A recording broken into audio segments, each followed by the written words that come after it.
Salut à toutes, salut à tous, c'est déjà le 5e épisode de La Base, bienvenue et au programme ce soir, notre invité politique est un attaché parlementaire et juriste en droit des technologies de l'information, il s'appelle Valentin Dantine et avec lui, mais avec vous aussi, on se posera cette question, faut-il encadrer les dépenses en publicité sur les réseaux sociaux des partis politiques? Et puis avant lui, tout autre sujet, ce soir a été lancé un appel au boycott général des bars et des clubs, une conséquence, une suite du mouvement Balance ton bar, on en parlera avec Maggie Ikoulou, porte-parole de l'UFIA, le collectif coordinateur de cet appel au boycott du monde de la nuit. Mais avant tout ce programme très riche, très chargé, on va prendre le temps de se poser tranquillement avec vous. C'est parti pour le 5e épisode de La Base.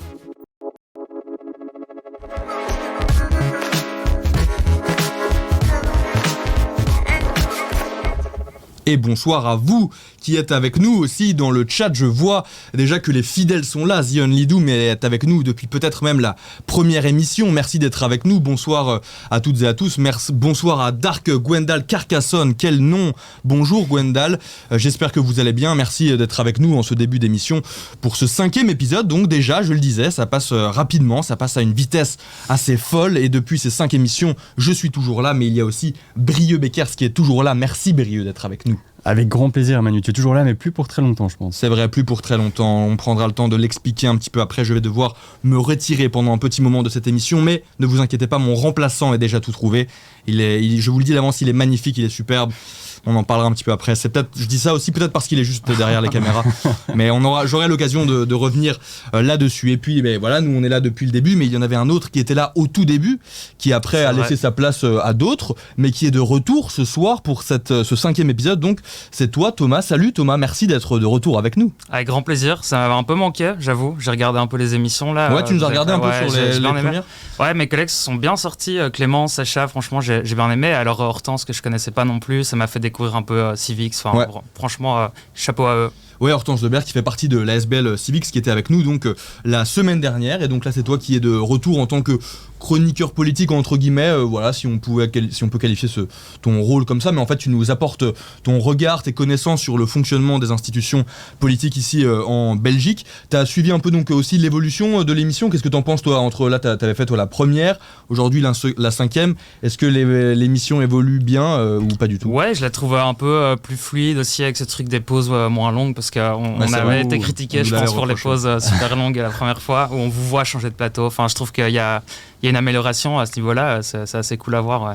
Et pour rappel, Thomas, donc toi tu es doctorant au Centre d'études de la vie politique à l'ULB, et donc je le disais, voilà, c'est pour ça que tu vas nous accompagner aussi pour nous apporter ton regard et tes connaissances, tes expertises sur le monde politique. Et je le disais aussi, donc notre invité politique ce soir, c'est donc Valentin Dantine qui nous rejoindra en toute dernière partie d'émission. Avec lui, on parlera des publicités sur Facebook, entre autres des partis politiques. Et donc vous êtes avec nous, le chat, je vois que Zion Lidoum et Dark Gwendal Carcassonne sont dans un véritable dialogue entre eux, ils sont là à parler entre eux, c'est bien, vous avez bien raison, j'espère que vous allez être rejoints aussi par d'autres viewers, n'hésitez pas vraiment à prendre place dans cet espace commentaire, c'est le vôtre, pour participer à l'émission. Et donc le programme ce soir, donc je le disais, je l'ai rappelé avec notre invité politique, mais avant lui, donc dans quelques minutes, dans une quinzaine de minutes environ, on va prendre le temps de s'installer un peu ensemble, de parler de plein de choses, mais donc notre premier invité après ce sera Maggie Ikoulou qui est donc la porte-parole de l'UFIA, l'Union féministe inclusive autogérée, parce que c'est le collectif qui est à l'initiative de l'appel au boycott des bars et des clubs ce soir en Belgique. Si vous n'en avez pas du tout entendu parler, ne vous inquiétez pas, on reviendra là-dessus, mais donc voilà, c'est ce collectif qui est à l'initiative de cet appel au boycott et donc qui est une suite en fait, une conséquence du mouvement plus général Balance ton bar, et donc on parlera avec elle de cet événement de ce soir et plus généralement bien de tout ce qui s'est passé depuis la naissance de ce mouvement et de ce hashtag Balance ton bar. Et donc voilà, on en parlera juste après dans notre deuxième partie d'émission. En attendant, j'ai envie de savoir déjà comment vous, le chat, votre semaine s'est passée. N'hésitez pas à raconter vos vies, en fait, tout simplement, à vous dévoiler aussi un peu à nous. Et puis j'aimerais savoir, vous, comment s'est passée votre semaine. Hier, c'était férié pour toi aussi, Thomas, ou t'as travaillé? Non, malheureusement, quand on fait doctorant ou chercheur, les jours fériés ne sont pas des choses que... Au charbon, toujours. pas dans ce sens-là, mais plutôt on est un peu délié de cette réalité très fixée des jours de travail, etc. Donc ça a des avantages et des inconvénients. Bon, hier, je suis parvenu à travailler 3 heures, donc c'est pas comme si j'avais travaillé non plus comme un arraché, mais c'était pas férié pour autant. Parvenu à travailler 3 heures, ça veut dire que tu as essayé les 4 autres... ça n'a pas marché, quoi. Ouais, voilà, Netflix a bien tourné, j'ai un peu dormi aussi pour me reposer, donc c'était un jour férié, mais pas dans voilà. Oui, parce que je crois, si je peux m'avancer un petit peu, que tu n'as pas fait que travailler cette semaine. Pourquoi je dis ça ? Parce que je vais vous révéler des petites coulisses de la préparation de cette émission. Alors vous le savez, vous le savez pas en fait, mais je vais vous l'expliquer, quand on prépare un petit peu cette émission tout au long de la semaine, on est évidemment en contact, en concertation avec Brieux, mais aussi avec Thomas en préparation de cette émission. Sauf que cette semaine, on n'a pas fait que parler de l'émission qui allait venir ce vendredi, on a aussi parlé d'autre chose, la sortie de Football Manager 2022. Désolé Brieux, je ne veux pas du tout t'exclure de cette conversation. Je sais que toi, tu n'es pas forcément un fan de football. On en avait parlé la semaine passée. Donc, même qualifié de footix, c'est vrai. Voilà, donc j'assume entièrement entrer dans cette catégorie de la population footix qui ne regarde le football qu'au moment des grands tournois internationaux et au moment de soutenir la Belgique. Mais donc voilà, je vais me mettre de côté, je vais prendre ma petite tasse et je vais vous écouter parler du coup. Et je vois que dans le chat, Sacran nous dit que voilà, ça glande sur FM toute la semaine. Et bien voilà, et donc pour vous révéler la chose, et bien voilà, avec Thomas, on a parlé aussi cette semaine de Football Manager 2022 qui vient de sortir, donc ce nouvel opus de ce jeu donc de management d'équipe de football. Donc, et donc voilà, on a un peu parlé avec qui on faisait nos premières carrières. C'était clairement pour moi l'actu de la semaine. D'habitude, tu me demandes un peu de préparer l'actu, trouver un sujet un peu développé ici. Moi, c'est vrai que je t'avais dit que c'était la sortie de Football Manager a priori. Et c'est vrai qu'il a aussi tourné hier. Donc il n'y a pas que Netflix qui a tourné. Et moi aussi, j'avoue, hier, voilà, on était en jour de congé, nous ici, à l'N24, puisque jour férié. Et donc c'est vrai que voilà, j'ai pu entamer un petit peu mes premières heures de jeu sur Football Manager 2022. Je vois qu'on nous fait la bise depuis le Québec, même avec GG Hacle 7. Merci de nous suivre de si loin du Québec.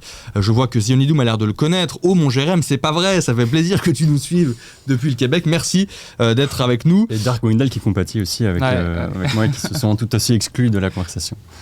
Ah oui, ben voilà, je suis désolé, désolé, je ne voulais pas vous exclure évidemment. S'il y a des fans de Football Manager 2022 dans le chat, vous pouvez nous dire, ça nous intéresse, avec quelle équipe vous avez entamé vos carrières, quel joueur, quelle petite pépite vous avez à nous recommander, à Thomas et moi, pour nos carrières respectives en fait, sur FM 2022. C'est une émission d'actualité aussi. Oui, tout à fait. C'est une émission d'actualité, on va parler d'actualité, évidemment c'est important. Je crois d'ailleurs à ce propos que toi tu avais une autre petite actualité footballistique, une information football. Ça m'a fait rire en même temps pas. Ouais, ça m'a un peu fait rire mais en même temps pas du tout parce que on parle quand même de quelque chose de grave. C'est je sais pas si vous avez vu, il y a 2 joueuses de l'équipe de France et du PSG, donc qui se connaissent très bien, qui sont limite potes. Ouais. Et il y en a une des deux qui s'est fait agresser la semaine passée dans la rue. Donc il y a eu un guet-apens, vraiment deux mecs sont arrivés pour lui taper les jambes, etc. En fait, il s'avère que normalement, on doit encore prouver la culpabilité, mais son équipière qui a commandité le coup elles étaient en compétition pour la même place sur le terrain. Voilà, donc moi ça me paraît assez fou parce que en fait j'ai des potes qui sont un peu footix comme Brieux, je vais dire, et qui m'ont déjà demandé plein de fois, mais ces joueurs qui sont en compétition, pas moyen à l'entraînement, ils se taclent fort, ils essayent de se blesser, et moi j'ai toujours été du côté des footballeurs en disant non, ça arrive, ça arrive jamais, impossible. Mais si je comprends bien, c'est pas un tacle à l'entraînement, c'est vraiment commandité un commando de... Ouais, c'est ça, donc ça va encore plus loin, donc je trouvais ça assez fou pour être souligné en tout cas. Et ça rappelle un peu cette histoire qu'il y avait eu dans le patinage artistique, je pense, il y a une vingtaine d'années avec deux patineuses qui étaient compétitrices pour une grande compétition. Je me souviens plus des détails, mais où ça avait été assez violent. Il y avait un film d'ailleurs sur ça, Aitonia, je pense que ça s'appelle. C'est ça. On ira voir ça, on ira checker ça. Merci Thomas, tu avais d'autres choses à ajouter par rapport à ça, mais en même temps c'est vrai que tu le disais, reste encore à prouver aussi la culpabilité bien sûr, de la joueuse, mais c'est vrai que j'ai vu aussi en effet tourner cette information. On va peut-être un petit peu s'éloigner du football quand même pour rallier Brieux à notre cause, sinon il pourrait s'enfuir de l'émission si on ne tournait qu'autour de sujets footballistiques. Toi Brieux, qu'est-ce qui t'a marqué, qu'est-ce que tu as suivi cette semaine, de quoi est-ce que tu voudrais nous parler un peu maintenant là ? Dans les dossiers qu'on suit suit ici dans la base, évidemment, il y a la COP26, puisqu'on a déjà reçu Mélissa Hanus, qui est donc députée fédérale du Parti Socialiste et qui représente la Belgique, qui fait partie de la délégation qui représente la Belgique là-bas. On avait beaucoup parlé avec elle de ce qui était attendu à cette COP. On fera un gros débriefing, je pense, la semaine prochaine, vu que la COP était censée se terminer aujourd'hui, là maintenant, il y a quelques minutes, à 18h. C'était la fin officielle de la COP. Évidemment, de nombreux observateurs avaient déjà annoncé que ça risquait de durer un petit peu plus longtemps. Et effectivement, c'est ce qui se confirme. Les négociations devraient durer jusqu'au moins demain, au moins jusqu'à samedi, pour arriver à peaufiner le texte final qui va être un peu l'aboutissement de cette COP et qui doit être retravaillé jusqu'à la virgule près. Sans doute, il faut arriver à mettre tout le monde d'accord. Et donc, ce texte-là doit encore être remis en forme. Et donc, il y a encore des négociations pour vraiment définir qu'est-ce qui aura été décidé ou non à cette COP et quels sont les engagements avec les termes précis. Et les mots ont leur importance. D'ailleurs, il y a déjà plusieurs versions de ce texte qui ont fuité durant la semaine. Une première version vers mercredi, je pense, et une autre version qui a fuité ce matin. Et déjà, on voyait des termes qui avaient un petit peu évolué, qui avaient été un petit peu lissés selon certaines associations, notamment Greenpeace qui dénonçait la mainmise des lobbies déjà sur le texte, où on voyait que la formulation des mots et des phrases et des engagements avait changé et devenait un petit peu plus favorable à ceux qui défendraient l'industrie des énergies fossiles. Donc il faudra voir un petit peu comment tout ça aboutit, mais on fera un gros débrief la semaine prochaine avec toutes les personnes, en tout cas un maximum de gens qui étaient sur place, vraiment des gens qui ont assisté à cette COP et qui pourront faire le débrief avec nous. Et qui pourront nous raconter les coulisses donc, de cet événement qui était en effet ultra attendu, mais on verra est-ce qu'il a répondu aussi à toutes les attentes qui je perds mes mots tout simplement. Je vois juste Sacran dans le chat qui a raison de souligner évidemment l'absence toujours d'un accord intra-belge. Ça, c'est quelque chose qu'on a beaucoup aussi discuté dans les dernières émissions. Le fait qu'avant la COP, il n'y avait pas d'accord entre les différentes parties du pays pour défendre une position commune. Bon, ça, je vais peut-être laisser à Thomas l'honneur de nous raconter pourquoi c'est si compliqué de trouver un accord. Mais donc, on est à la fin de la COP et au final, il n'y a pas eu d'accord entre les différentes parties de la Belgique. La patate chaude, Brio, merci.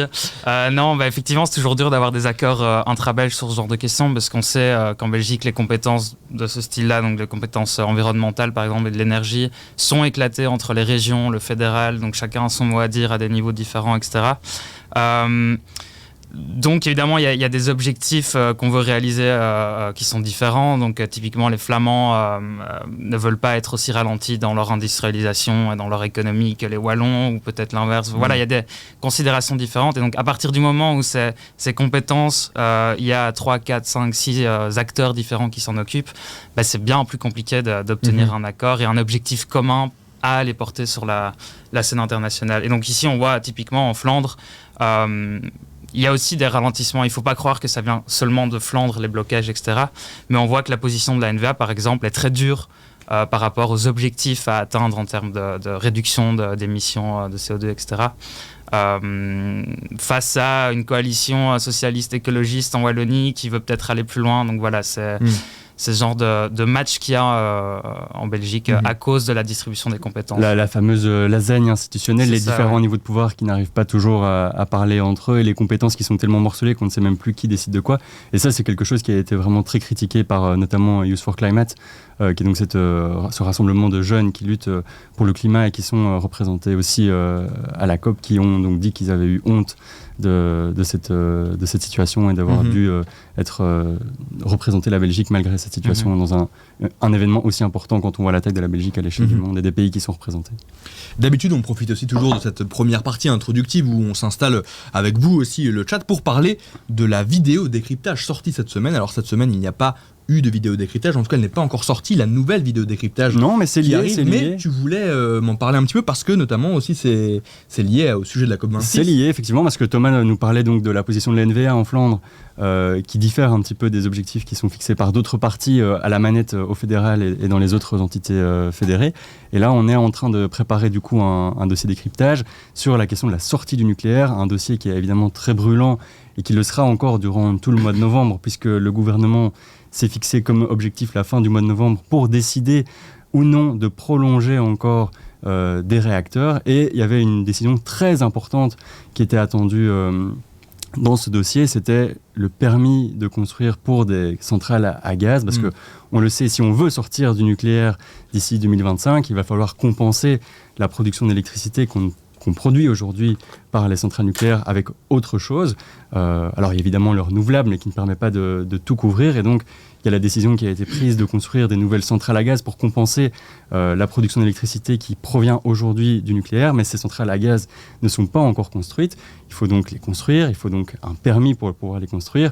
Et ce permis, c'est Zuhal Demir, la ministre NVA justement du climat flamande, qui a décidé de ne pas donner le permis à une des deux centrales qui devaient être construites, ce qui rebat un petit peu les cartes, mais on verra dans les prochaines semaines. Et dans la vidéo de décryptage, on réexpliquera tout ça et les enjeux que ça implique pour la suite et pour la sortie ou non du nucléaire de la Belgique en 2025. En parlant de Zuhal Demir, je vois dans le chat qu'on nous demande la NVA de Zuhal Demir est-elle climato-sceptique du coup? Mais alors qui pourrait répondre autour de la table à cette question? Ça nous semble un peu compliqué évidemment.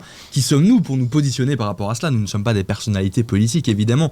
Difficile pour nous de nous mouiller à ce sujet, mais c'est une question que l'on va retenir et que l'on posera à éventuellement de prochains invités politiques. Je pense qu'à ce niveau-là, c'est dur de se positionner par rapport au terme climato-sceptique. Je pense qu'en Belgique, quand même, il y a très peu de personnes, très peu de partis politiques qui sont clairement, explicitement climato-sceptiques. Et je pense que la ligne de division, elle se fait autre part. C'est-à-dire que les partis, principalement de droite, ils ont cette conception du changement climatique qui est de dire que nos technologies et l'innovation dans les technologies qu'on a et qu'on aura plus tard va permettre de combattre correctement ce réchauffement climatique, tandis que les autres partis politiques, principalement de gauche et écologistes, sont plutôt dans une position où là il y a urgence, il n'y a plus à attendre que nos technologies fassent le job, on ne sait même pas si nos nouvelles technologies feront le job plus tard, donc il faut agir dès maintenant. Je crois que c'est la principale division entre les partis belges, elle se trouve là. De là à dire que la NVA est climato-sceptique, je crois qu'il y a un fameux pas à passer, mais après c'est des positions très dures qui peuvent peut-être rappeler de temps en temps ce genre de position.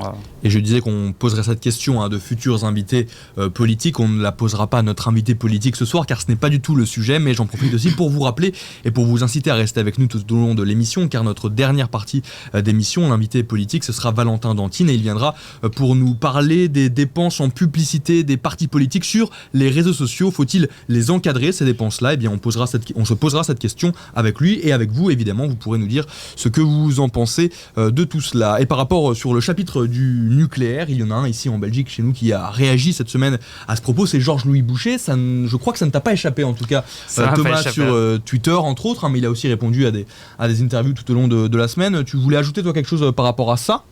Oui, en fait, ça fait le lien avec cette partie politique qu'on aura après, cette question des réseaux sociaux et l'utilisation qui en est faite par les responsables politiques. Ici, on a vu que Georges-Louis Boucher, qui est président de parti, donc on peut dire qu'il engage son parti quand il sort comme ça sur Twitter, mais s'est montré très critique envers la décision de sortir du nucléaire en 2025 et de la stratégie qui a été sur lesquels les partis se sont accordés lors de la formation de l'accord de gouvernement. Donc l'accord de gouvernement, c'est quoi? C'est simplement, avant de constituer un gouvernement, les partis se mettent d'accord sur une marche à suivre, des objectifs à réaliser pendant la législature. Une fois qu'ils sont d'accord sur cet accord de gouvernement, ils forment une coalition et ils vont aller jusqu'au bout. C'est un peu le contrat qui les lie pendant toute la législature. Donc, c'est ça, tout à fait. Et donc là, le MR de Georges-Louis Boucher a signé cet accord de gouvernement. Ils sont au gouvernement fédéral et pourtant on voit que Georges-Louis Boucher est très critique, et c'est pas le seul dossier sur lequel il est critique. Il est très critique envers l'attitude du gouvernement. Or, il en fait partie. Et donc, on peut amener ici ce concept, cette idée de participe-opposition. C'est-à-dire qu'en Belgique, on a on a de temps en temps pu voir certains partis qui, comme le MR actuellement, en tout cas comme Georges-Louis Boucher actuellement, ont un pied dans le gouvernement, un pied dans l'opposition. C'est-à-dire que tout en étant au gouvernement, ils critiquent, ils remettent la faute sur leurs partenaires au sein des gouvernements. Et donc, c'est une attitude très particulière à voir. Surtout dans le chef d'un parti comme le MR. Le seul vrai cas qu'on a eu très emblématique, c'était les écologistes au début des années 2000, mais c'était leur première participation au gouvernement. Ils avaient à ce moment-là des attitudes beaucoup plus radicales en termes de revendications écologistes, etc. Donc voilà, ce comportement est assez intéressant à regarder et ça se fait s'interroger sur les tensions qui peuvent exister au sein du gouvernement actuellement.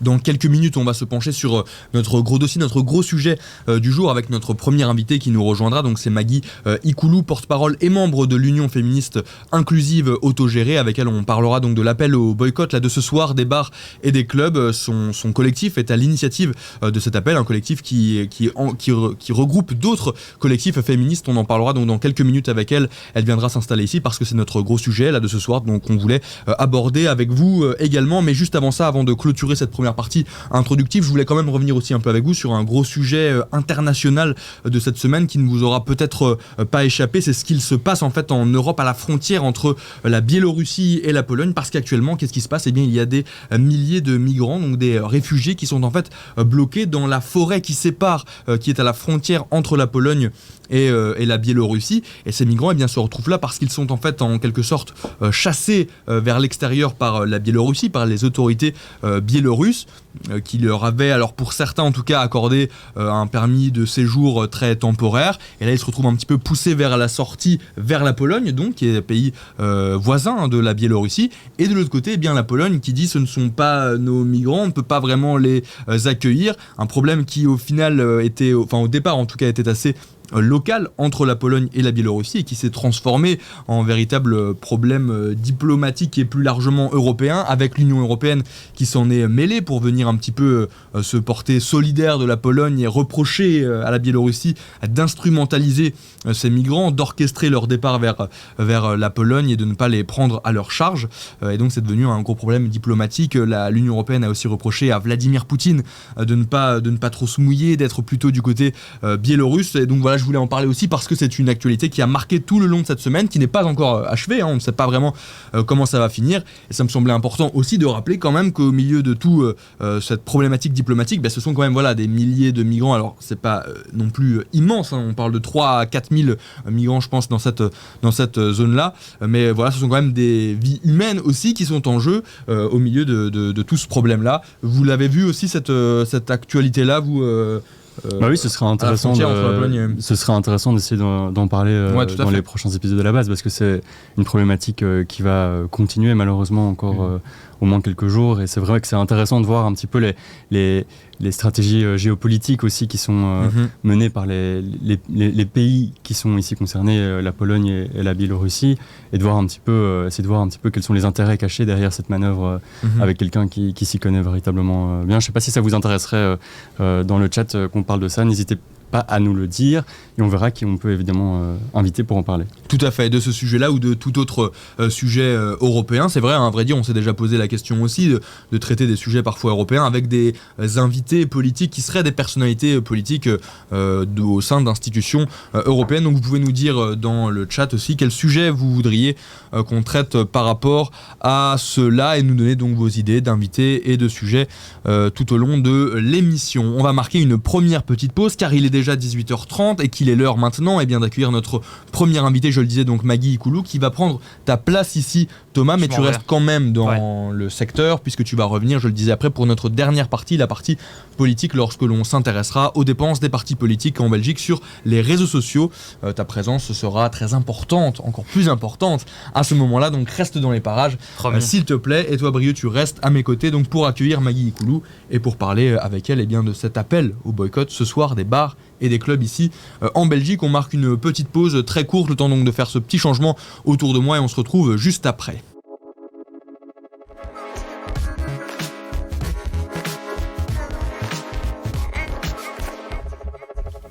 Nightlife Blackout, c'est le nom donné à cette soirée de boycott des bars et des clubs lancée par plusieurs collectifs féministes. Et cet appel au boycott, c'est ce soir et dans toute la Belgique. Et à 20h, il y a aussi une manifestation à ce sujet à Bruxelles. Alors tout ça, ça s'inscrit à la suite du mouvement Balance ton bar et on va en parler tout de suite dans la deuxième partie de la base avec Maggie Ikoulou, la porte-parole et membre de l'Union féministe inclusive autogérée. C'est tout de suite dans la deuxième partie de la base.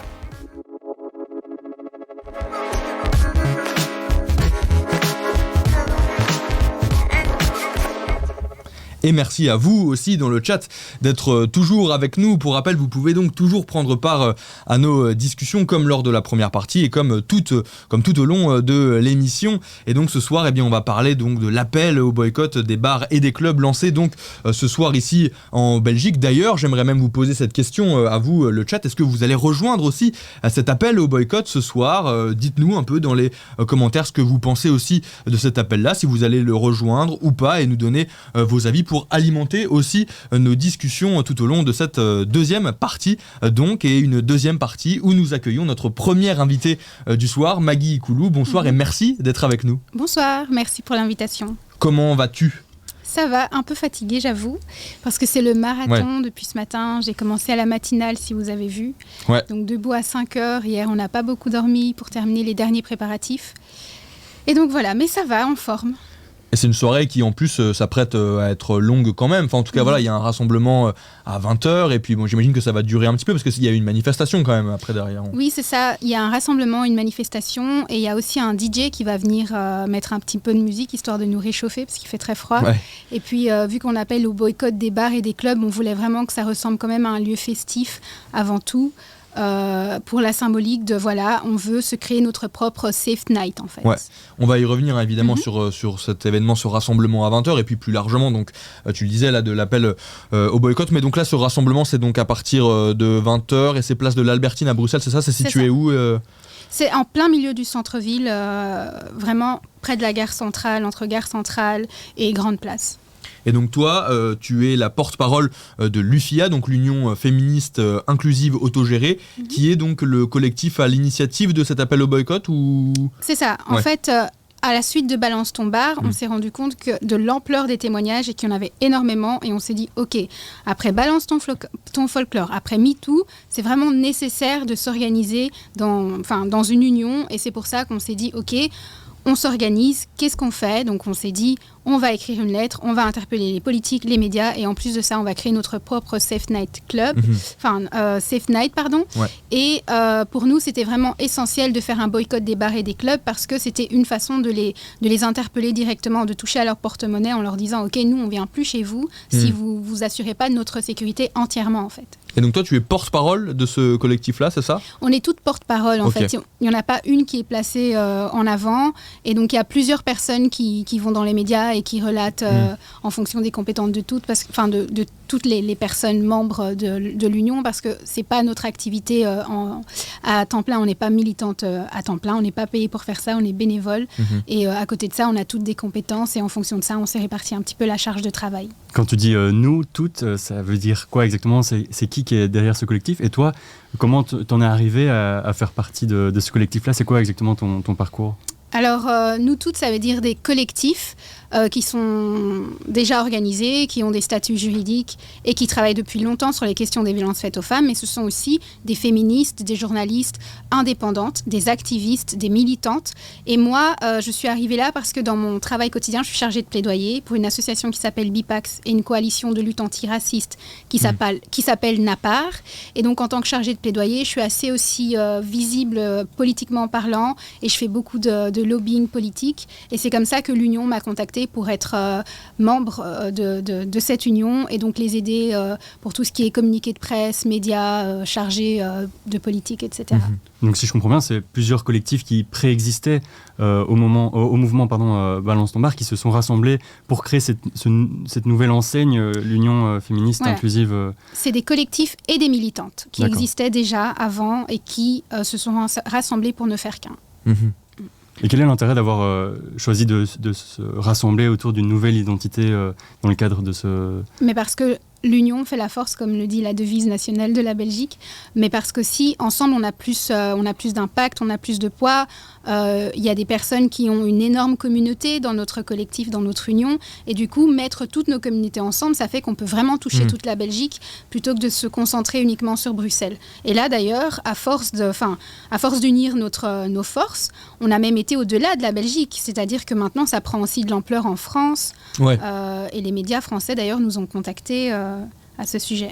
Et toi, personnellement, pourquoi est-ce que tu as décidé de rejoindre aussi l'UFIA, d'aider cette cause? Est-ce que la thématique des violences sexuelles, assez généralement, c'est quelque chose qui te touche ou pas particulièrement, toi aussi? Ou pourquoi est-ce que tu t'es intéressé encore plus à cette thématique-là, finalement? Moi, je suis une militante, je m'identifie et je me définis comme une militante féministe, intersectionnelle, décoloniale. Donc pour moi, c'était une évidence quand j'ai été contactée de dire oui, parce que ça fait partie de mes engagements au quotidien. Dans mon travail, je lutte contre les inégalités de race, prétendue race, mais aussi les inégalités de genre, parce que certaines inégalités sont indissociables. Moi, je suis une femme noire, donc je ne peux pas lutter contre la race sans lutter contre le fait que, en tant que femme, je subis aussi du sexisme. Et puis, j'ai été aussi victime d'agressions, de harcèlement sexuel, et donc c'était une évidence de lutter contre ça et de me dire, ok, stop, maintenant, on va passer au niveau supérieur. J'aimerais bien justement que tu nous expliques un peu aussi ce que signifie ce mot intersectionnel, parce que c'est un mot qu'on entend aussi de plus en plus finalement dans les luttes, et notamment dans les luttes féministes. Ce mot-là, l'intersectionnalité des luttes, qu'est-ce que ça veut dire en fait? Qu'est-ce que ça englobe? Ok.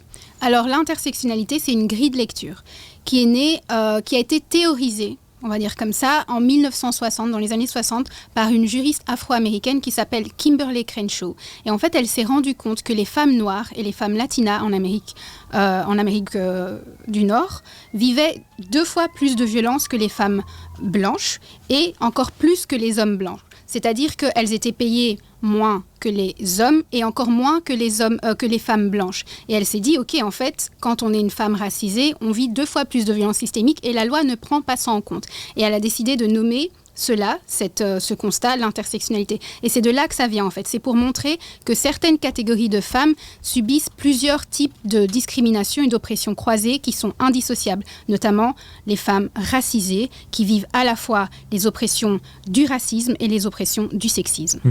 Et ça, c'est un concept qui est souvent mis en opposition avec l'universalisme, c'est correct? C'est quoi la différence entre les deux dans les visions qui se croisent? Je ne sais pas si tu te sens à l'aise de répondre à ça. Oui, bien sûr. En fait, l'intersectionnalité, c'est de dire, ok, regardez, dans la société, il y a plusieurs identités et en fonction de là où on se situe dans la société, ça a des conséquences sur notre parcours de vie, sur les droits auxquels on va avoir droit et sur les privilèges qu'on aura. Tandis que l'universalisme, c'est le fait de dire, ok, on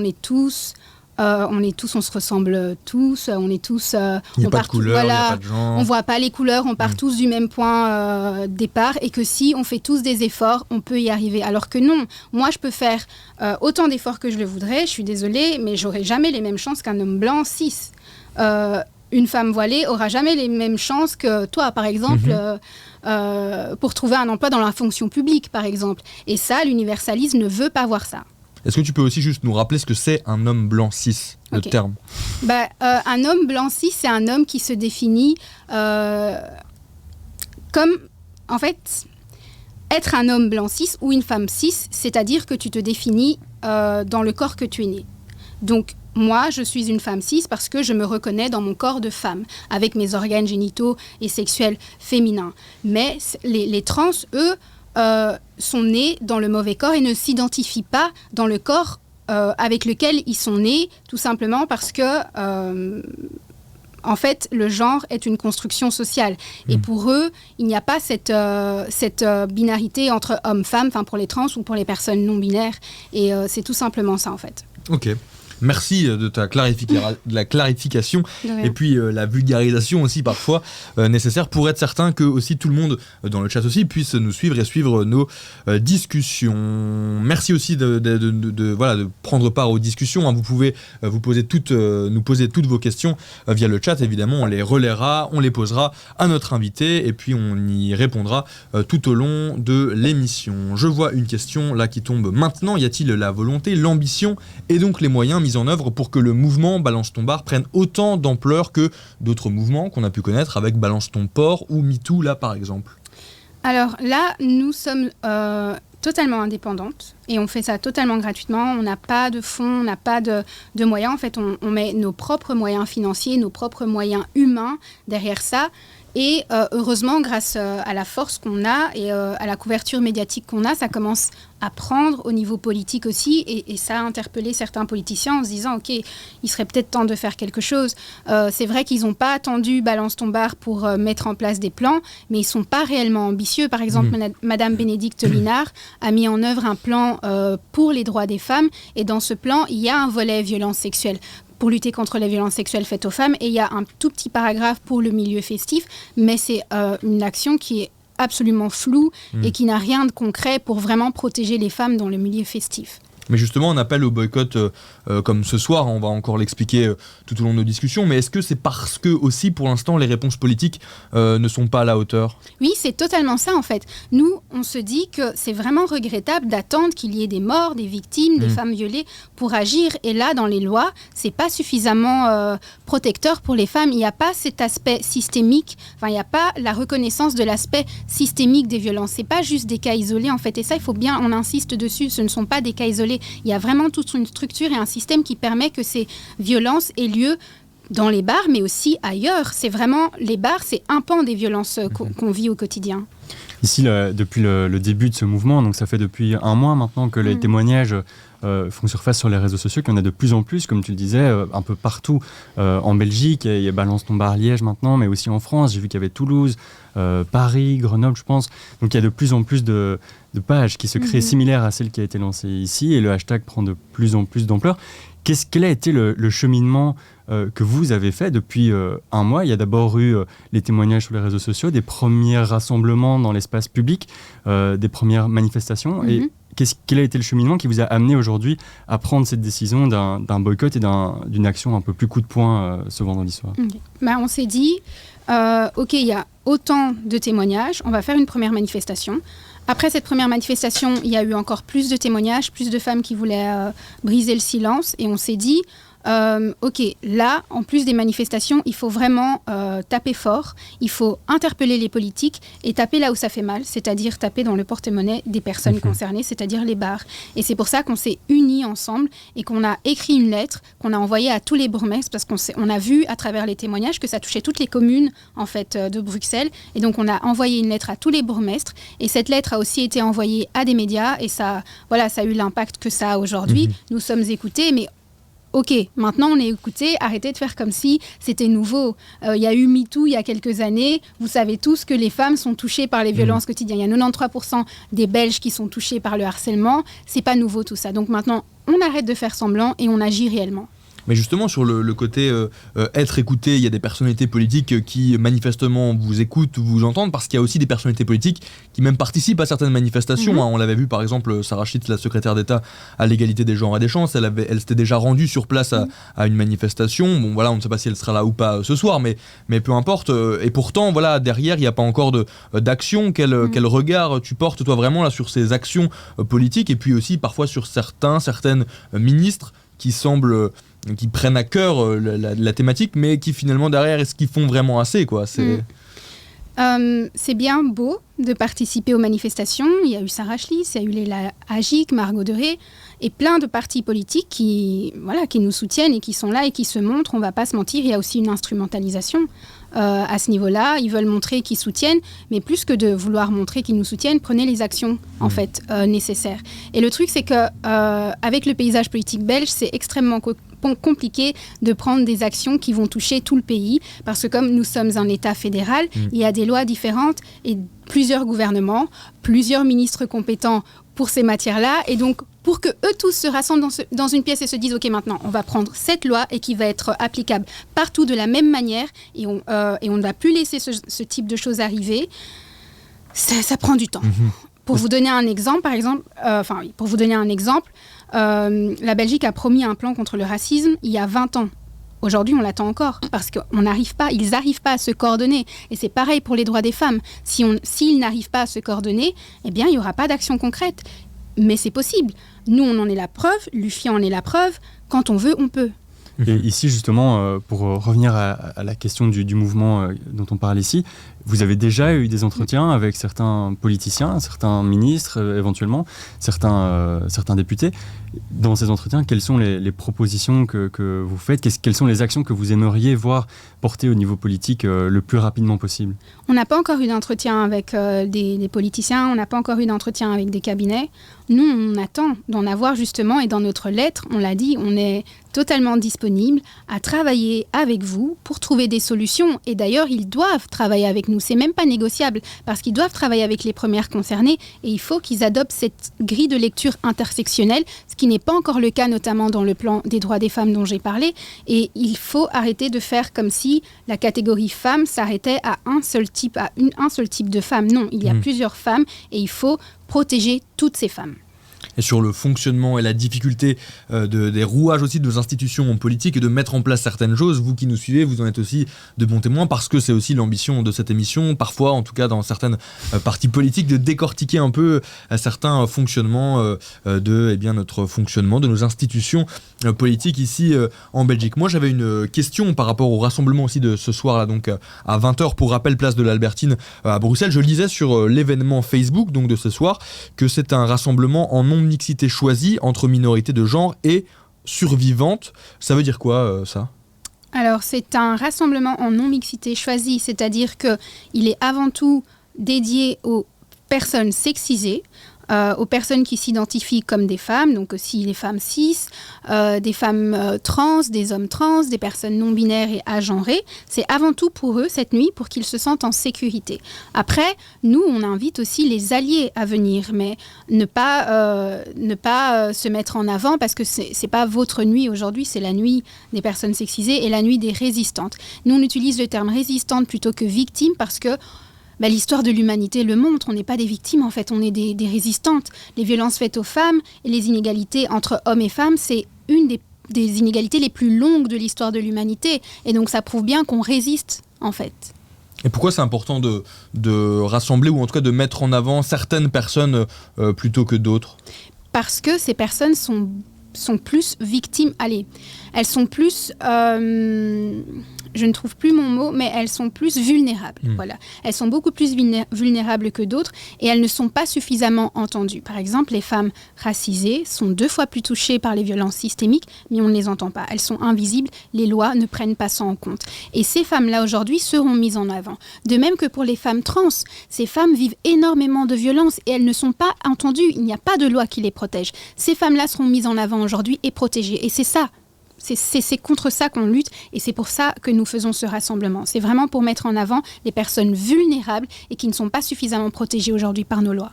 Et pour les personnes qui ne seraient pas dans cette catégorie-là de la population, mais qui seraient quand même sensibilisées au mouvement. On pense par exemple, prendre l'exemple d'hommes cis qui se sentiraient touchés par votre mouvement et par votre action. Quelle est la manière que vous privilégieriez alors pour ces personnes-là de manifester leur soutien à votre cause ? Mais déjà, partager nos vidéos, partager nos appels au boycott, boycotter les bars, protéger vos copines, vos amis, vos cousines, vos sœurs, protégez-les, mettez vos privilèges en avant pour elles, en fait. Utilisez vos privilèges d'hommes blancs cis pour protéger ces personnes qui sont 2 fois plus touchées par les violences. Et là, actuellement, qu'est-ce que tu dirais en fait, à ceux qui, au contraire, ne sont pas forcément touchés et qui, ce soir, compteraient, assez innocemment, entre guillemets, mais aller dans des bars, dans des clubs, parce qu'ils ne se sentent pas touchés. Qu'est-ce que tu leur dirais, qu'est-ce que tu voudrais leur dire ce soir, par exemple ? Mais moi, je voudrais leur poser la question, est-ce que vous n'avez pas de maman ? Enfin, je veux dire, votre maman, qui est une femme, qui vous a accouché, est aussi susceptible d'être violentée. Est-ce que, même pour elle, vous ne voudriez pas vous sentir solidaire ? Et puis, vous avez d'office dans votre entourage, vous autres qui ne vous sentez pas concernés, des personnes qui le sont. Et en fait, y aller, c'est être complice de ces violences. Et ça, j'insiste. Ne rien faire, se taire, y aller, c'est être complice de ces violences. Donc, même si vous ne vous sentez pas concerné, vous n'êtes pas concerné, quand vous allez dans ces bars et que ces violences ont lieu dans ces bars, que vous n'agissez pas, que vous vous taisez et que vous dites oui, mais peut-être que vous exagérez un petit peu, vous êtes complice de ces violences systémiques. Est-ce que tu sens qu'en ce moment, il y a plus de personnes qui deviennent des alliés au mouvement, plus qu'avant ou pas ? Est-ce que tu sens une évolution par rapport à ça ? Donc des personnes celles qui ne sont pas directement touchées, mais qui pourraient donc s'allier à la cause et justement dénoncer, par exemple, boycotter, là comme ce soir. Est-ce que tu sens que la part de ces personnes-là augmente ou pas ?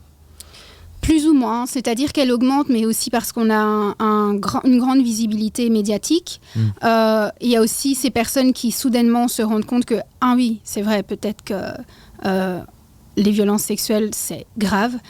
Mais après, moi, je trouve que c'est pas assez, en fait. Je suis hyper exigeante, je trouve que c'est pas assez. Les gens doivent vraiment changer leur mentalité. On baigne dans une culture du viol, au point où quand on va porter plainte à la police, les plaintes ne sont pas suivies, on nous pose des questions déplacées, on nous pousse à nous justifier sur notre plainte ou sur nos habits quand on s'est fait agresser, et ça, c'est pas normal. Donc il faut vraiment un réel changement sociétal, et c'est pas assez au niveau social, c'est pas assez au niveau politique, et tant que ça ne changera pas, nous, on va continuer de crier, on va continuer à boycotter.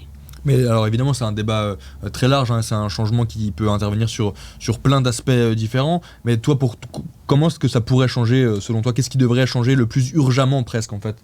Pour moi, le plus urgemment, c'est vraiment de former, de sensibiliser dès le plus jeune âge à la culture du viol et aux violences sexuelles faites aux femmes et aux inégalités. C'est vraiment de faire comprendre aux hommes et aux femmes que les femmes méritent d'être respectées et doivent être respectées, c'est même pas négociable en fait, et doivent être traitées de la même manière. Il faut former sur ce qu'est les violences sexuelles faites aux femmes, il faut les nommer, il faut les définir, il faut définir le consentement, ce que c'est, il faut former, parce que aujourd'hui le consentement c'est pas clair. Certaines personnes se font violer dans leur couple parce que des gens pensent que on doit des rapports sexuels à son partenaire, ce qui est totalement faux. Et donc, il faut définir ce genre de choses. Et pour ça, il faut former. C'est pas inné parce qu'on baigne depuis des siècles dans cette culture du viol.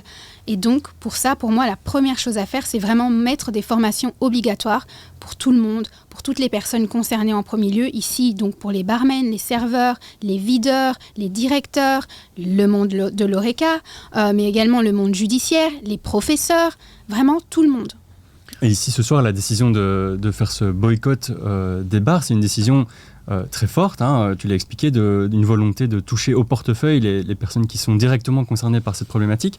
C'est aussi un choix qui a été critiqué par certains qui dénoncent le fait que les cafetiers, les bars, justement, c'est un secteur qui a été très touché financièrement durant la pandémie, et que c'est un coût supplémentaire qu'il aurait donné à la sortie, alors qu'on parle justement d'une possible reprise de l'épidémie. Tu comprends cette critique ? Comment justifier ce choix-là ?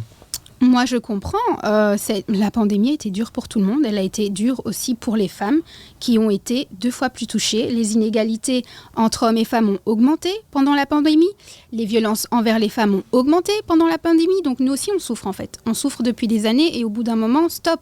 Nous, si on touche les bars, c'est parce que c'est un pan, c'est un endroit comme d'autres où ont lieu ces violences. Et pour lutter correctement, il faut les nommer. Donc dire simplement, comme diraient certaines, balance ton violeur serait plus adapté. Non, il y a eu MeToo, ça a été adapté pour les violences globales. Maintenant, on touche vraiment tous les milieux. Balance ton folklore, ça touche les folklores. Balance ton bar, ça touche les bars. Peut-être qu'il y aura balance ton stagiaire, balance ton cabinet politique. Peut-être, on ne sait pas. Mais on nomme les choses correctement et les lieux où ça prend place. Des actions coup de poing là, comme c'est le cas ce soir, est-ce que c'est aussi parce qu'il faut être radical aussi dans les actions pour se faire entendre ?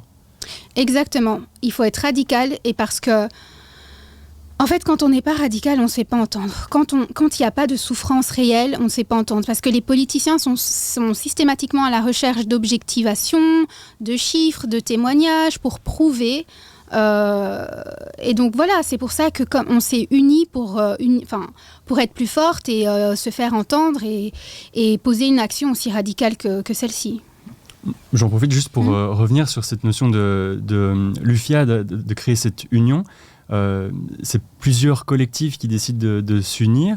C'est une démarche qui est assez rare finalement dans les luttes qu'on connaît dans la société. C'est quelque chose qui était important pour vous d'arriver à faire converger, d'avoir cette union qui, on dit souvent l'union fait la force, mais c'est rarement le cas dans la pratique, parce qu'il y a toujours un peu des divergences sur la manière dont il faut absolument aborder une problématique ou une autre, et la bonne réponse à apporter à une problématique ou une autre. Ici, il y a une stratégie d'union, ça fonctionne, c'est facile d'arriver à faire converger les avis de différents collectifs féministes. Ça fonctionne, oui. Est-ce que c'est facile ? Pas du tout, parce qu'on a toutes des avis différents, on a toute une définition du féminisme différent. Et donc, non, c'est pas facile. Nous, on ne parle pas de convergence des luttes, on parle plutôt de mise en commun, parce que dans la convergence des luttes, le problème, c'est que parfois, il y a des identités ou des lectures qui sont invisibilisées. Et c'est pour ça, d'ailleurs, qu'on a changé notre nom et qu'on s'appelle plus intersectionnelle, mais inclusive, pour vraiment prendre encore plus large dans les personnes qui sont incluses dans notre union. Donc c'est totalement possible, c'est pas évident, c'est vrai qu'on ne voit pas ça souvent. Il y a un autre exemple, celui de la coalition Napar, et ça c'est pour spécifiquement le thème du racisme, où différentes associations de la société civile se sont mises ensemble pour lutter contre le racisme et plaider pour un plan national. Donc ça c'est des exemples d'union qui existent et qui fonctionnent de façon assez compliquée, certes, mais qui fonctionnent quand même. Vous pouvez, j'en profite pour vous rappeler que vous pouvez toujours prendre part aux discussions via le chat. Là actuellement on est avec Maggie Koulou donc, qui nous parle de l'appel au boycott des bars et des clubs ce soir ici en Belgique. Elle est porte-parole et membre de l'Union féministe inclusive autogérée. Et donc ce mouvement là ce soir, cet appel au boycott s'inscrit en fait dans la suite comme une conséquence aussi du mouvement plus général Balance ton bar qui était né je pense il y a presque un mois ici chez nous en Belgique. Oui c'est bien ça et je vois dans le chat aussi qu'on nous suit même depuis l'Afrique du Sud, le Québec tout à l'heure, l'Afrique du Sud maintenant, évidemment très heureux de voir que la base est internationale. Merci à vous de nous suivre et donc voilà, je le répète, n'hésitez pas à prendre part évidemment à nos discussions. Mais donc on le disait aussi, voilà, Balance ton bar, c'était il y a maintenant presque un mois, en tout cas que le mouvement est né. Maintenant donc on voit ce soir un appel au boycott des bars et des clubs. Et puis on voit aussi, tu le disais tout à l'heure, que ce mouvement s'est élargi à la Belgique tout entière. C'est plus seulement une affaire bruxelloise comme ça l'était au début. Ça s'ouvre même en France. On a vu des Balance ton bar naître aussi en France. Moi ma question c'est, est-ce que c'est une bonne nouvelle de voir le mouvement s'élargir à ce point-là, ou est-ce que c'est plus inquiétant qu'autre chose ? C'est une bonne nouvelle dans un sens pour être positive parce que ça montre qu'il y a une solidarité internationale et surtout qu'il y a une rupture du silence lié à la culture du viol et que maintenant les victimes n'ont plus peur de parler parce qu'elles se sentent moins seules. Après, ça reste inquiétant. Inquiétant mais pas étonnant parce qu'on sait tous et toutes que les violences faites aux femmes, ça dure depuis des années, qu'on avait peur de parler, mais que maintenant, grâce aux réseaux sociaux notamment, cette peur, elle s'efface de plus en plus. On a une question dans le chat qui demande, le mouvement sera-t-il fort suivi ce soir et est-ce qu'il y a des attentes en termes de mobilisation ou pas ? Il sera fort suivi, oui, on attend plus ou moins 2000 personnes. C'est déjà énorme. Est-ce qu'il y a des attentes suite à cette mobilisation ? Oui, on espère vraiment que les politiciens vont vraiment se bouger pour prendre des actions concrètes et durables et efficaces et qu'ils vont les prendre en co-création avec les premières concernées. Est-ce que vous envisagez aussi, par exemple, un peu la suite ? Parce que donc on le disait, vous avez recours à finalement une action une action plus importante, plus coup de poing, donc un boycott des bars et des clubs. Mais c'est quoi l'éventuelle suite ? Si ça ne suffit pas encore à faire bouger les politiques, est-ce que vous êtes déjà un peu projeté ? Est-ce que vous avez déjà réfléchi aussi à la suite ? On y a réfléchi un peu, on ne va pas tout dévoiler.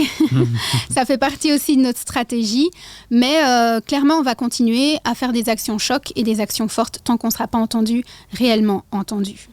C'est ce que demande aussi le chat. Quelles seraient les actions concrètes ? Est-ce que vous avez des exemples ? On en a parlé là tout à l'heure.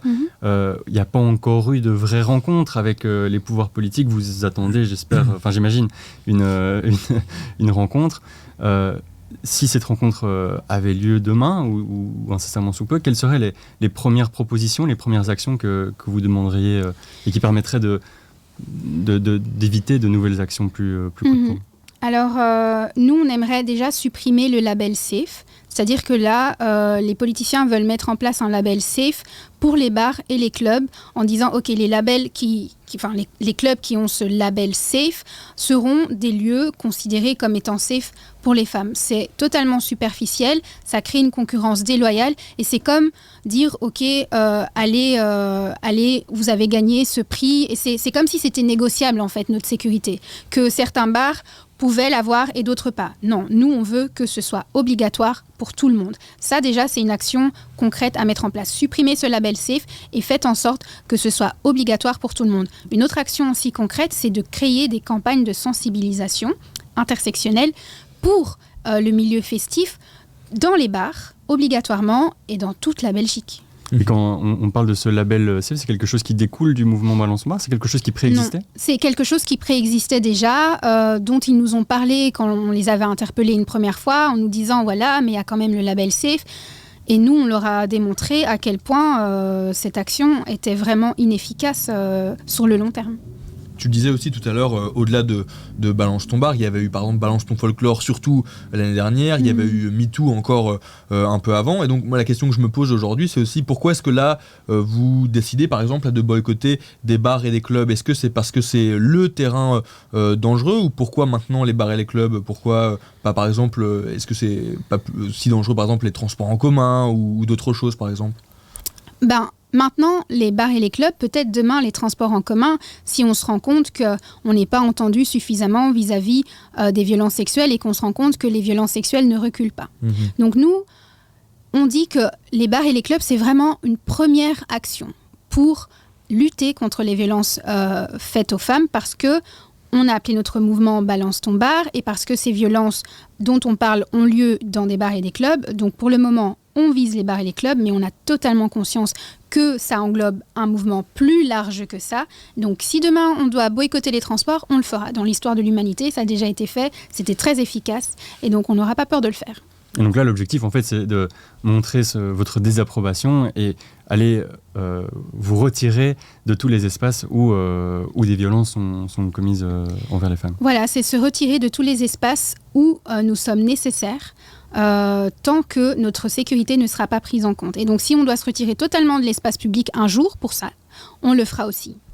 Je voyais tout à l'heure aussi des stories donc, d'Anna Toumazov. Anna Toumazov qui fait partie de ces collectifs, qui est une activiste féministe, on peut la définir comme ça. Je pense que tu la connais mieux que moi en tout cas. Et donc je voyais tout à l'heure ces stories sur Instagram qui préparaient aussi un petit peu, voilà, qui relayaient, qui partageaient autour de l'action de ce soir. Et donc elle relayait donc des annonces de ce rassemblement. Et puis elle mettait aussi des messages qu'elle pouvait recevoir parfois. Alors il y avait des messages très positifs, des messages solidaires par rapport au rassemblement de ce soir, mais il y avait aussi des messages qui sont beaucoup moins positifs et de gens qui en tout cas ne comprenaient pas par exemple l'appel au boycott de ce soir, et des messages qui pouvaient être très durs. Alors je vous lis simplement quelques mots parce que j'avais eu ça, c'est un témoignage qu'elle avait pu relayer. C'est pas mot pour mot, mais c'est par exemple quelqu'un qui lui disait voilà, vous avez que ça à foutre, trouvez-vous un taf plutôt que de faire chier tout le monde avec vos combats de dégénérés. Il y avait même ce terme là de dégénérés.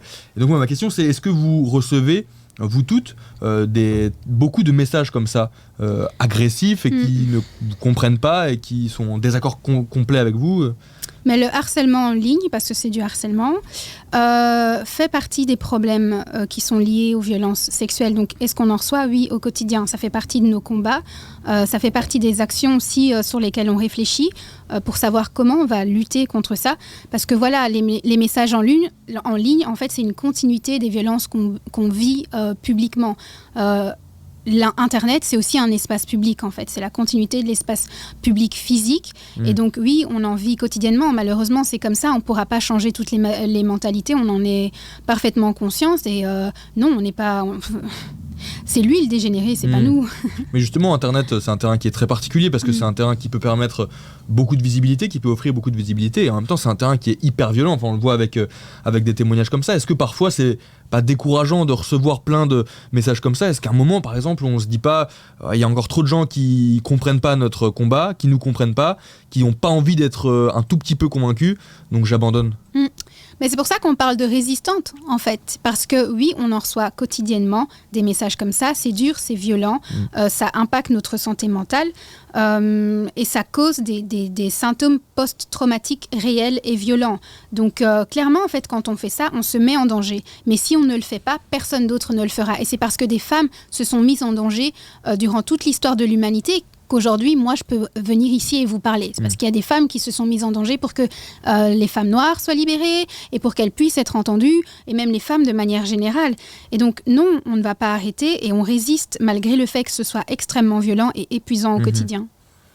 il y avait autre chose aussi que j'ai vu toujours dans les stories d'Anna Toumazov tout à l'heure dans l'après-midi, c'était par rapport au rôle joué aussi parfois par les médias. Parce que donc tu étais, alors toi, invité dans la matinale ici à LN24 ce matin. Anna Toumazov, elle, je pense, était du côté de RTL dans une autre matinale. Et donc voilà, elle a parlé de ce mouvement, etc. Et puis un peu plus tard, il y a eu un article qui est sorti qui titrait « Pourquoi les hommes cisgenres ne sont pas les bienvenus aux manifestations, balance ton bar ». Et donc Anna Toumazov avait repris cet article-là pour dire qu'en fait, c'était pas vraiment ce qu'elle avait expliqué.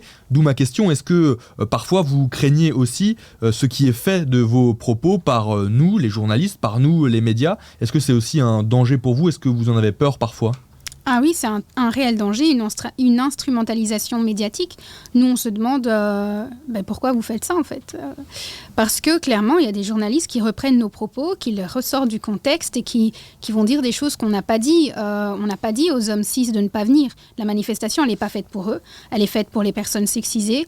C'est une safe night. Donc, clairement, ce n'est pas dédié à vous. Au bout d'un moment, restez à votre place parce que toute la société, elle est faite pour vous. C'est juste ça, le message. Mais on ne vous dit surtout pas de ne pas venir. Au contraire, venez boycotter les bars et soutenez-nous. On a une interpellation aussi dans le chat qui nous dit la responsabilité de l'établissement ne peut pas couvrir tous les incidents. Avec un exemple, lorsqu'on vole dans un magasin, ce n'est pas la faute du magasin. Qu'est-ce que tu en penses, toi, de ce message-là, par exemple? Ça n'a rien à voir. Moi, quand je vais dans un bar, je suis consommatrice.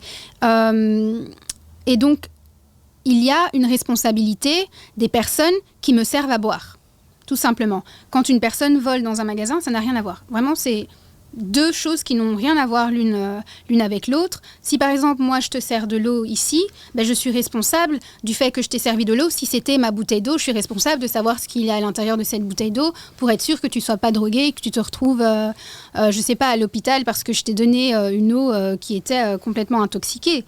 Donc, ce sont deux choses, ce sont deux responsabilités complètement différentes.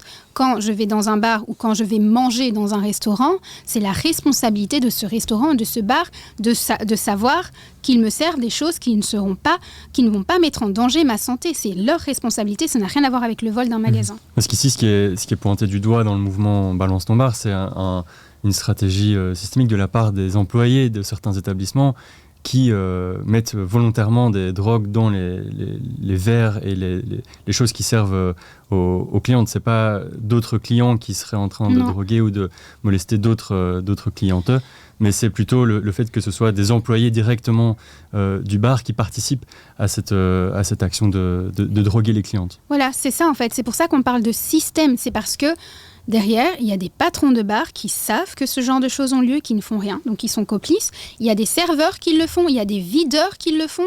Et donc c'est pour ça qu'on parle de système. On parle avant tout des personnes qui sont responsables dans ces lieux-là et qui ne font rien. Maggie, merci beaucoup de nous avoir un petit peu expliqué les objectifs, les ambitions aussi autour de cet appel donc, au boycott des bars et des clubs de ce soir. Nous allons te libérer. Pourquoi ? Parce que tu dois évidemment rejoindre aussi ce rassemblement et tu me confiais aussi juste avant de débuter cette partie de l'émission que tu devais donner notamment le discours introductif en tout cas du rassemblement, d'où la nécessité pour toi de te rendre assez rapidement, c'est ça, de ne pas être en retard à ce rassemblement. Merci en tout cas beaucoup d'être passé par nos studios, d'être passé par la base pour nous expliquer tout cela. Nous on va faire une petite pause maintenant, donc le temps de faire un petit changement puisqu'à présent ça va être l'heure de notre dernière partie de la base, notre partie politique avec Valentin Dantine qui est attaché parlementaire et juriste en droit des technologies de l'information. Avec lui on va se poser cette question: faut-il encadrer les dépenses publicitaires des partis politiques sur les réseaux sociaux? Ça va être tout de suite, donc juste après une très courte pause dans la troisième partie de la base.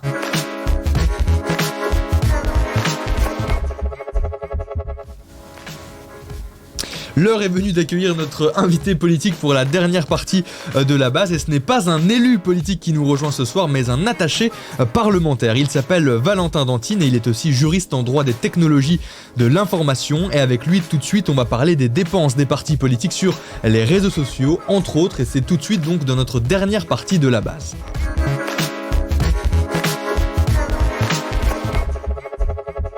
Désolé pour mon petit lancement raté, voilà. Il est plus tard dans l'émission, donc évidemment on prend un peu trop nos aises et on ne voit pas quand on reprend l'antenne. Merci toujours avec nous d'être avec nous dans le chat. Voilà, je vois plein de commentaires, je vois un beau Manu avec un cœur, merci. Louis, je vois que Brieux me pointe certains commentaires, mais je ne vois pas quels commentaires. C'était très intéressant, merci. Ah oui, c'est vrai, merci beaucoup. Merci à vous de prendre part à nos discussions.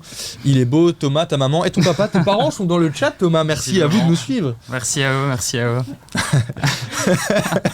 Merci d'avoir pris le commentaire, surtout. Thomas, son petit fan club, voilà. Merci Thomas d'avoir ramené ta grande communauté. Et mon coloc qui en rajoute une couche, donc voilà, tout le monde est là. Tout le monde est là, et bien merci d'être avec nous et de prendre part à nos discussions. Donc pour, je le disais, notre dernière partie de la base, notre partie politique avec notre nouvel invité, notre invité politique qui s'appelle Valentin. Bonsoir Valentin, merci d'être avec nous. Salut, avec plaisir, c'est cool comme premier exercice télévisé. T'es content d'être là? C'est ton premier exercice télévisé? Ouais. Ah bah c'est un exercice un peu particulier parce que voilà, il y a des plateaux télé qui sont parfois un peu stressants, un peu oppressants. J'espère que là tu te sentiras à ton aise dans la base. Oui, ça a l'air déjà tout posé, tout cosy, donc pas de problème. C'est un peu plus cool. En tout cas, on va tout faire pour aussi te mettre à l'aise avec notre chat aussi qui va pouvoir te poser directement ces questions, puisque donc là notre sujet maintenant, on va s'intéresser aux dépenses publicitaires des partis politiques sur les réseaux sociaux, et donc vous pouvez participer avec nous. Qu'en pensez-vous de ça, de ces dépenses en publicité, cette propagande politique sur les réseaux sociaux? On imagine que vous avez déjà vu passer sur votre fil d'actualité, Facebook par exemple, mais voilà, donc vous pouvez nous relayer tout ce que vous avez à dire par rapport à cela dans l'espace commentaire dans le chat. Et puis à côté de moi, il est de retour, donc Thomas, avec tout son fan club pour cette dernière partie de la base. Ça va Thomas, merci d'être de retour avec nous. T'as un peu suivi notre partie précédente ou pas? J'ai pas eu l'occasion, non, j'ai rencontré Valentin. Vous avez déjà eu l'occasion de discuter un peu. Ouais. Voilà. Et j'en profite aussi, alors j'anticipe les petites moqueries ou du moins les petits commentaires qui nous diraient ah bah oui, alors avant il fallait une chemise et un t-shirt pour faire partie de votre émission, est-ce que maintenant il faut des lunettes rondes pour absolument participer? Alors non, évidemment il ne faut pas absolument des lunettes rondes, c'est le plus grand des hasards qui fait qu'on se retrouve, c'est vrai, tous les trois voilà, avec nos lunettes rondes à participer à cette émission, mais c'est évidemment pas un critère, je vous en prie. Et toi Valentin, est-ce que tu as un peu suivi nos discussions ou pas avant dans la partie précédente, ou du coup tu... J'ai vu que vous parliez de Balance ton bar, après j'étais dans les transports le temps de venir ici, mais je suis assez familier avec le sujet parce que j'ai pas mal de potes qui sont assez engagés sur ces questions-là, à juste titre d'ailleurs. Donc ouais, c'est super cool qu'elle soit passée ici juste avant et qu'il y ait un blackout ce soir pour attirer l'attention sur cette question-là. Ouais, on a parlé de ça surtout, de l'appel au boycott des bars et des clubs de ce soir. Toi, c'est un sujet qui te touche particulièrement pas, mais est-ce que c'est un sujet qui te touche, et même cet appel au boycott en fait, est-ce que toi tu vas y participer ou pas ou... Je trouve ça super important en fait, et on a vu l'ampleur que ça a pris avec tous les témoignages sur Balance ton bar, donc c'est clair que c'est super systémique et on est loin du fait isolé. Donc je trouve que c'est important, même en tant que mec, de se montrer à l'écoute de ces sujets-là, de s'éduquer, d'écouter ce que les filles ont à dire là-dessus. Donc, et puis d'aider tant qu'on peut pour qu'il y ait de l'action à ce niveau-là. Et avant de rentrer dans le vif du sujet, faisons peut-être un petit peu connaissance aussi. Présente-toi à notre chat, dis-nous tout sur toi, ou presque. Parce que moi, je le disais, je l'ai très brièvement dit, mais donc tu es attaché parlementaire, mais pas seulement, tu es aussi donc juriste en droit des technologies de l'information, c'est bien ça? Alors on va reprendre un petit peu dans l'ordre. Déjà, attaché parlementaire, de qui es-tu l'attaché parlementaire et en quoi ça consiste aussi, ce rôle d'attaché parlementaire? Je travaille pour Gilles Vandenburg, qui est un député fédéral Écolo-Groen, enfin du groupe Écolo-Groen au Parlement fédéral. Et en fait, donc, j'ai une formation de juriste, donc j'ai fait un master en droit. Et puis j'ai poursuivi avec une année en droit de technologie de l'information et de la communication, pour être complet. Donc c'est surtout axé sur tout ce qui est droit de l'internet, réseaux sociaux, données, concurrence entre les géants de l'internet, de la big tech, etc. Ok. Et donc, je travaille sur les dossiers de Gilles, notamment parce qu'il gère tout ce qui est commission numérique, etc. Mais donc, en tant qu'attaché parlementaire, tu dépasses aussi Alors, c'est un sujet qui est évidemment déjà très vaste, mais est-ce que tu dépasses aussi ce sujet des nouvelles technologies, des médias, etc., ou pas? T'entends quoi par dépasser? D'être par exemple sur d'autres sujets, tu travailles aussi sur d'autres sujets en tant qu'attaché parlementaire? Sur plein de choses, et je travaille aussi sur des angles de com, ou voilà, c'est très large d'être attaché parlementaire, et ça dépend vraiment des besoins du député ou de la députée. Ici, du coup, comme j'ai ce background en numérique, en digital, je travaille essentiellement là-dessus pour Gilles et sur d'autres trucs aussi, genre finance, etc. Alors on nous demande dans le chat s'il s'agit de Gilles Lelouch, mais il ne s'agit pas de Gilles Lelouch, il s'agit bien de Gilles Van den Burg, c'est ça ? Oui, c'est ça. Donc Gilles Van den Burg qui est, donc on le rappelle, tu le disais, député fédéral écolo et chef de groupe du groupe Écolo Groen à la Chambre, c'est bien ça ? Oui, c'est ça. Et donc tu es aussi donc juriste, donc c'est sur les technologies de l'information. Est-ce que tu peux nous expliquer un peu aussi donc ça, plus précisément ? Ça c'est ma formation parce que j'ai fait un an de complémentaire en droit du numérique, mais après je suis conseiller juriste aussi pour le parti. Là c'est de manière plus large, c'est pas que sur les questions numériques, donc aussi égalité de genre, démocratie, un peu plus de choses. Donc c'est vraiment le côté numérique pour Gilles et côté juriste d'un autre côté. Donc là j'ai réussi à lier les deux avec ce sujet-ci. Et donc si tu es invité ce soir, eh bien c'est pour nous parler donc des dépenses publicitaires des partis politiques en Belgique, parce que ça ne vous aura sûrement pas échappé. En tout cas, vous avez déjà dû y être confronté d'une manière ou d'une autre sur vos réseaux sociaux, par exemple sur votre fil d'actualité sur Facebook. Mais donc les partis politiques eh bien, peuvent parfois sponsoriser des contenus, et donc ce sont des publicités pour vous attirer vers leurs idéologies ou peu importe. En tout cas voilà, pour parler d'eux auprès de vous, donc sur vos réseaux sociaux. Et donc c'est pour ça qu'on va en parler ce soir, parce qu'actuellement, alors arrête-moi si je me trompe Valentin, mais donc ça ce n'est pour l'instant pas régulé du tout en Belgique, c'est-à-dire que tous les partis politiques font un peu ce qu'ils veulent en matière de publicité. Voilà, c'est ça, tout le monde fait sa popote interne, parce qu'en fait au niveau réseaux sociaux il n'y a pas de régulation, de limites, de règles, et donc contrairement à tout ce qui est presse écrite, radio, télé, etc., où là il y a une loi qui encadre propagande électorale, pardon, j'ai touché le micro. Donc ici, c'est ça l'enjeu, c'est de voir que ici c'est un peu le Far West, et donc tout le monde peut injecter n'importe quel montant à toutes les sauces, et on n'a pas trop de contrôle là-dessus. Mais on va en parler justement aussi de la différence qu'il peut y avoir avec les autres médias, la presse, la radio, la télévision, où donc tu le disais, c'est un peu plus encadré. On va voir aussi, on fera un peu les distinctions. Mais avant de parler aussi des dépenses des partis politiques, il y a quand même un truc important dont j'aimerais parler peut-être plutôt avec toi, Thomas, c'est qu'on parle là de l'argent qui est dépensé par les partis politiques, mais alors revenons peut-être aussi sur le financement de ces partis, d'où vient leur argent qu'ils peuvent ensuite dépenser.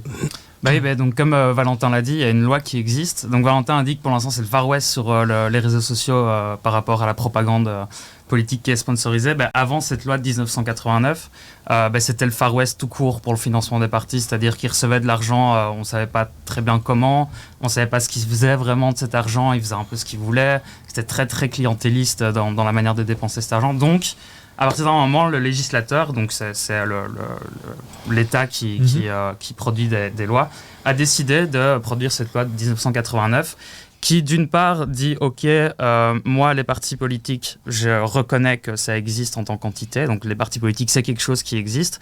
Et je leur donne de l'argent, selon certains critères. On va revenir dessus par après. Ouais. Mais cet argent, les partis politiques doivent les dépenser dans tel cadre juridique. Et donc, ils ne peuvent pas faire ce qu'ils veulent en termes de dépenses pour dépenser cet argent public et pour dépenser de l'argent tout court, en fait. Et donc, la loi, qu'est-ce qu'elle dit ? Elle dit que tous les partis qui sont représentés au Parlement ont droit à recevoir d'office 125 000 euros, plus 1,25 € par voix gagnée lors des dernières élections législatives. Alors, évidemment, c'est les taux qui sont fixés dans la loi. La loi, elle a été créée en 1989, donc... À ce moment-là, c'était en francs que les montants étaient inscrits. Donc maintenant, on parle d'euros, mais évidemment, ces montants évoluent selon le coût de la vie. Bref, c'est des détails très techniques. Mais on peut retenir ce truc-là, qui est de dire, OK, tous les partis qui sont représentés au Parlement reçoivent 125 000 euros, plus 1,25 € par voix reçue lors des élections.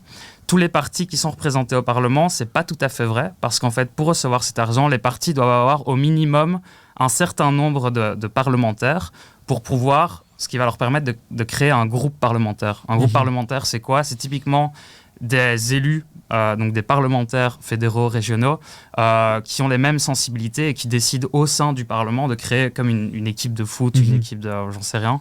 Ils disent, voilà, nous, on agit en tant que groupe parlementaire et donc on vote en tant que groupe parlementaire, etc.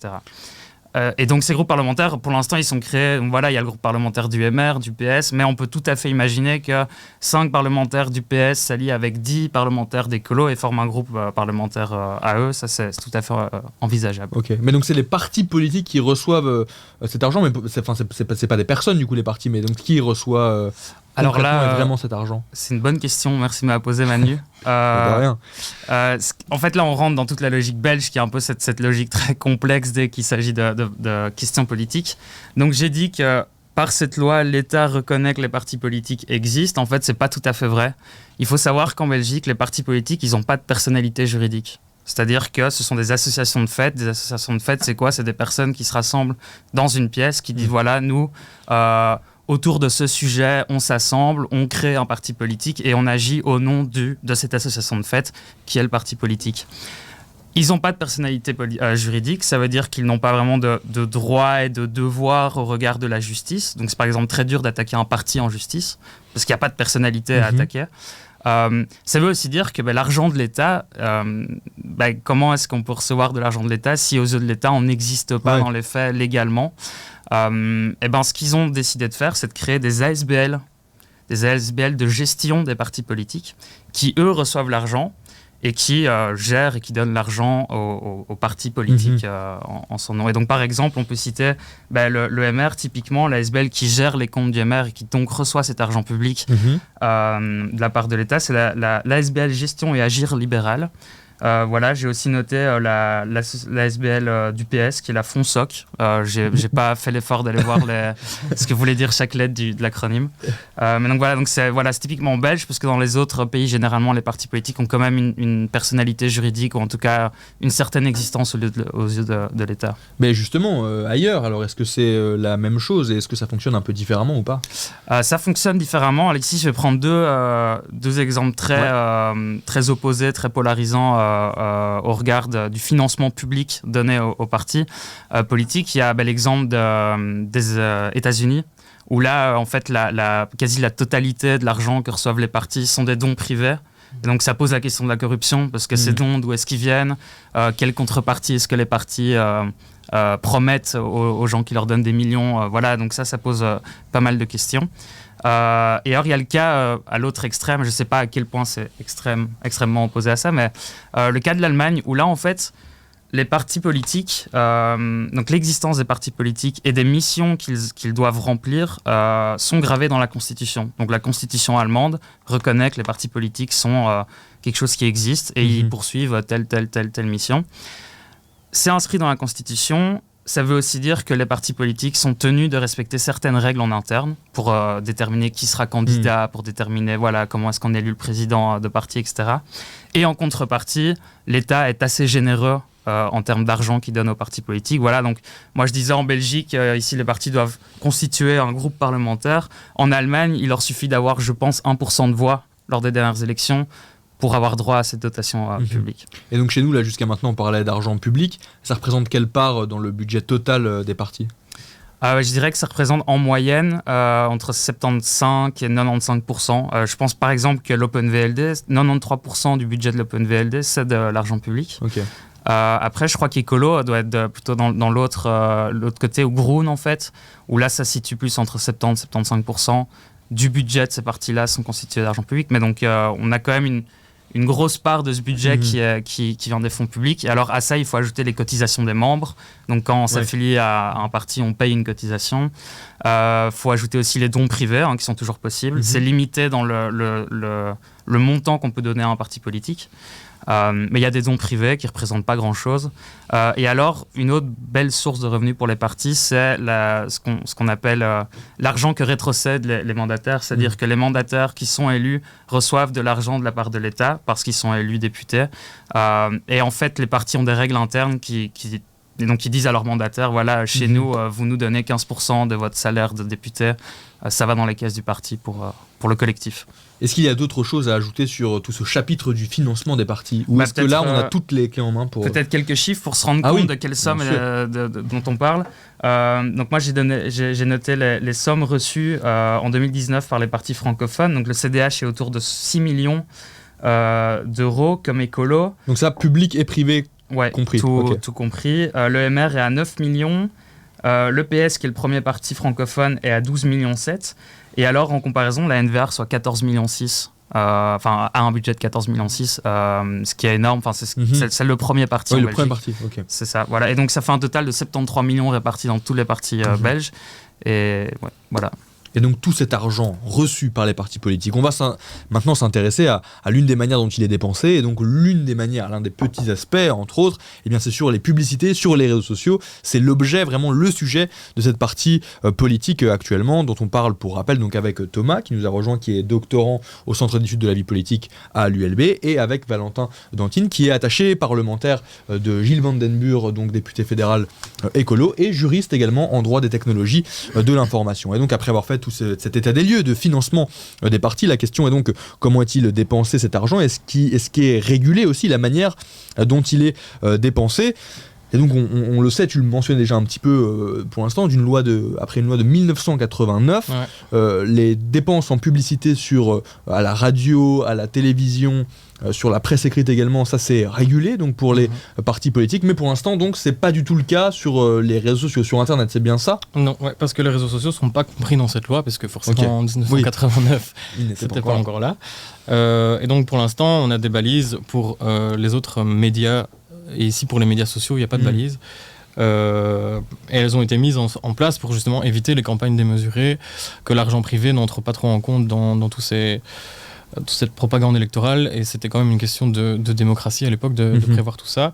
Et donc ici c'est un peu curieux de voir qu'en fait rien n'est mis en place pour les réseaux sociaux, alors que c'est un des énormes moyens de communiquer pour les politiques, et que là l'argent privé peut jouer un rôle qui est complètement pas encadré, alors que c'est le cas pour d'autres médias, quoi. Et je ne l'ai pas encore mentionné, je le mentionne maintenant, cette semaine, avec Gilles Van den Burg, vous avez tous les deux co-signé une carte blanche disponible sur le vif, où donc vous appelez finalement à réguler, à encadrer ces dépenses publicitaires sur les réseaux sociaux. C'est bien ça, c'est votre volonté, c'est en tout cas d'adapter d'une certaine manière la loi de 1989 et de l'adapter pour la moderniser en quelque sorte, et faire en sorte qu'elle valent également pour les réseaux sociaux ? Pour l'actualiser en fait à l'époque dans laquelle on vit aujourd'hui, parce qu'on s'est aussi rendu compte qu'il y avait des écarts énormes entre les montants injectés par les partis dans les réseaux sociaux et dans les publicités politiques en ligne.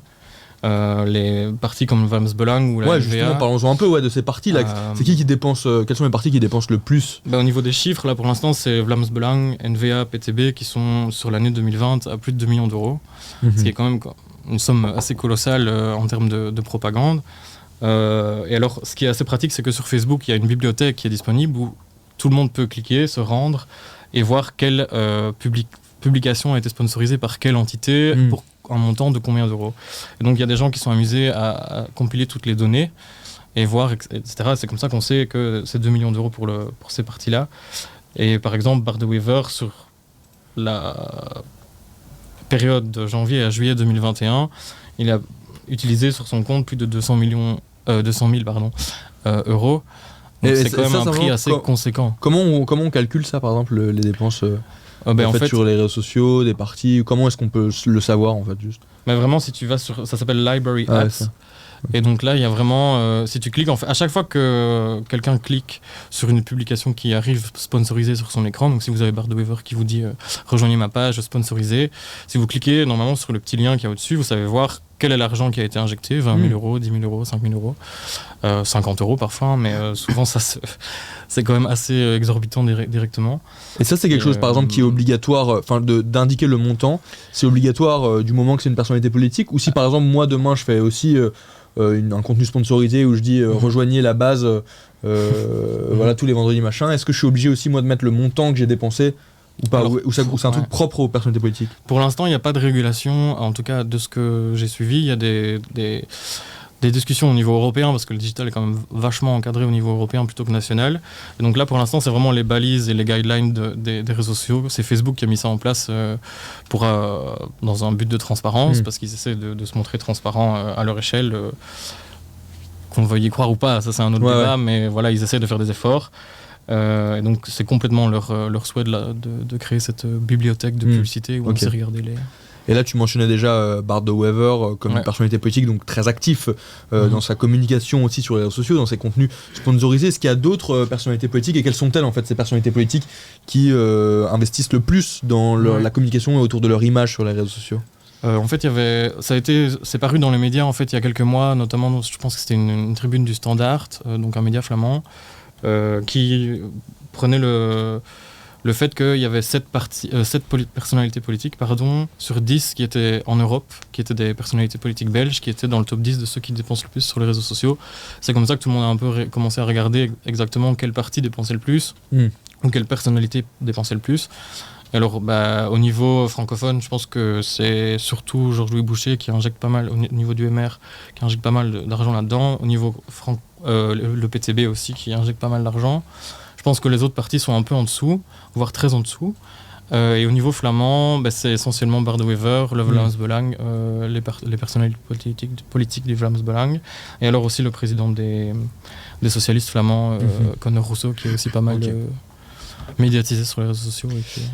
Alors Martin qui est à la réalisation me demandait de rapprocher un peu le micro de Valentin. Martin, est-ce que je dois toujours rapprocher un peu le micro ? Voilà, c'est fait. Maintenant c'est mieux au niveau du son, on l'espère. Dites-nous aussi évidemment dans le chat si le son est bon, s'il y a des petits problèmes techniques pour qu'on les règle, pour que l'émission soit agréable à suivre aussi pour vous. Thomas, je me tourne à nouveau vers toi pour me demander aussi un petit peu si c'est important et pourquoi et en quoi c'est important aussi pour les personnalités politiques. Là on le mentionnait, par exemple Bart de Wever, par exemple Georges-Louis Boucher, de communiquer sur les réseaux sociaux, de soigner finalement leur image sur ces réseaux sociaux. En quoi c'est important ça pour eux ? C'est hyper important en fait, parce que déjà c'est dans l'air du temps, c'est-à-dire que la société a pas mal évolué et ces réseaux sociaux sont vraiment un des médias maintenant, c'est les médias centraux un peu de cette parole politique et de ce débat, même entre citoyens, qui est permanent. Après, regarder les réseaux sociaux, ça peut donner une idée de la popularité de certaines personnalités politiques, mais en fait ça donne surtout une idée de la visibilité qu'ils ont et qu'ils vont pouvoir donner aux messages politiques qu'ils veulent faire passer pour leur parti. Et pourquoi est-ce que c'est important ? Au premier épisode de la base, on parlait un peu de l'évolution des partis traditionnels et on disait que ils sont de plus en plus déconnectés de leur base, donc de leurs membres. Ils ont de moins en moins de membres qui sont affiliés au parti. Ce qui est un problème pour eux parce que ces membres, c'est une ressource en or pour véhiculer justement les messages politiques sur le terrain. Donc s'il y a moins de membres, ils sont moins visibles sur le terrain. Et donc les réseaux sociaux peuvent, et donc c'est un des points qui montre que c'est hyper important maintenant les réseaux sociaux, ça peut être une nouvelle manière de à la fois transférer la parole politique, mais aussi de mobiliser les gens, parce que les messages qui vont être retweetés, et donc ça va vraiment se disséminer comme ça. Et donc en termes de visibilité politique, aujourd'hui, c'est hyper important, les réseaux sociaux. Et à ce sujet, j'aimerais juste ajouter... La différence, c'est assez intéressant de voir la différence entre les partis belges. Alors, dans les autres pays, je ne sais pas trop, mais en Belgique, c'est hyper intéressant de voir. D'ailleurs, j'avais envoyé un visuel à Martin à ce sujet-là. Et donc je vais le faire de mémoire parce que là il est très loin et très petit, mais c'est pas grave. Mais du coup, ce qui était intéressant dans ce visuel-là, c'est de constater que PTB et Vlaams Belang ont été systématiquement dans le groupe de tête des partis qui ont adopté les réseaux sociaux comme Facebook, Twitter, YouTube. Je pense qu'ils y ont vu très tôt une aubaine aussi pour diversifier leur message politique. Et on voit que ces partis, quand ils font de la pub sponsorisée sur les réseaux sociaux, quand ils communiquent, ils ont une approche beaucoup plus organisationnelle de la communication. C'est-à-dire qu'il y a sans doute une cellule stratégique de com qui est derrière, il y a un message qui est réfléchi au niveau du parti, etc. Comparé à d'autres partis comme le MR typiquement, où là on a l'impression, et en fait Voreut aussi avec Conor Rousseau comme Valentin disait, où on a l'impression que là ils ont 2 figures de proue, ils mettent tout leur argent dessus et ils les envoient un peu au casse-pipe, ou ils s'envoient eux-mêmes au casse-pipe selon la personnalité. Voilà, donc il y a des différences de stratégie et donc ça c'est assez intéressant à voir. Et la question que pose ce visuel aussi, c'est de se demander, tiens, est-ce que les partis traditionnels n'ont pas un peu raté ce virage de la digitalisation ? Ils ont créé des comptes sur les réseaux sociaux relativement tôt, comme je l'ai dit, plutôt après les partis comme Vlaams Belang, même Parti populaire à l'époque, etc. Et on voit maintenant qu'ils sont un peu à la traîne, ils essayent de rattraper le coup en investissant dans les réseaux sociaux. On voit que Paul Magnette maintenant est sur Twitch aussi. Il fait de la concurrence. C'est ça, mais ça arrivait très tard. En fait, ils se sont rendus compte qu'en 2019, PTB et Vlaams Belang ont été très bons sur leur communication sur les réseaux sociaux.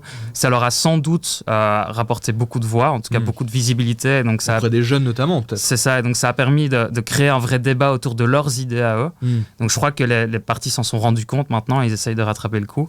Et alors, en fait, on a souvent dit c'est une victoire, surtout du Vlaams Belang, ils ont bien fait les choses, etc. Mais on peut aussi se demander si c'est pas une défaite des autres partis. Oui, c'est ça. De ne pas avoir aussi investi cette arène beaucoup plus tôt. Oui, finalement, est-ce que c'est ça aussi la question ? Est-ce que Écolo, entre autres, n'a pas été aussi un peu en retard finalement ? Est-ce que c'est pas aussi une manière peut-être aujourd'hui, avec cette carte blanche notamment, avec cette volonté d'encadrer les dépenses publicitaires sur les réseaux sociaux, de vous rattraper et une réponse aussi sur le fait de dire on a peut-être été en retard aussi sur le fait de prendre les réseaux sociaux, d'investir là-dedans. Oui, c'est ce qu'on nous oppose parfois quand on sort les arguments sur les publicités politiques. Après, moi, je suis pas dans la direction politique du parti, donc j'ai pas pu assister à quelles ont été les décisions stratégiques d'investir ou pas dans la com. Moi, je suis en bas de l'échelle, donc je ne sais pas ce qui se passe. Mais c'est vrai que le PTB, par exemple, nous reproche par exemple à ce niveau-là que nous, on est plutôt, comme dans les partis traditionnels, bien reçus chez les médias traditionnels, etc. Et que, par exemple, les partis les plus extrêmes devraient pouvoir bénéficier des réseaux sociaux pour exister différemment, etc.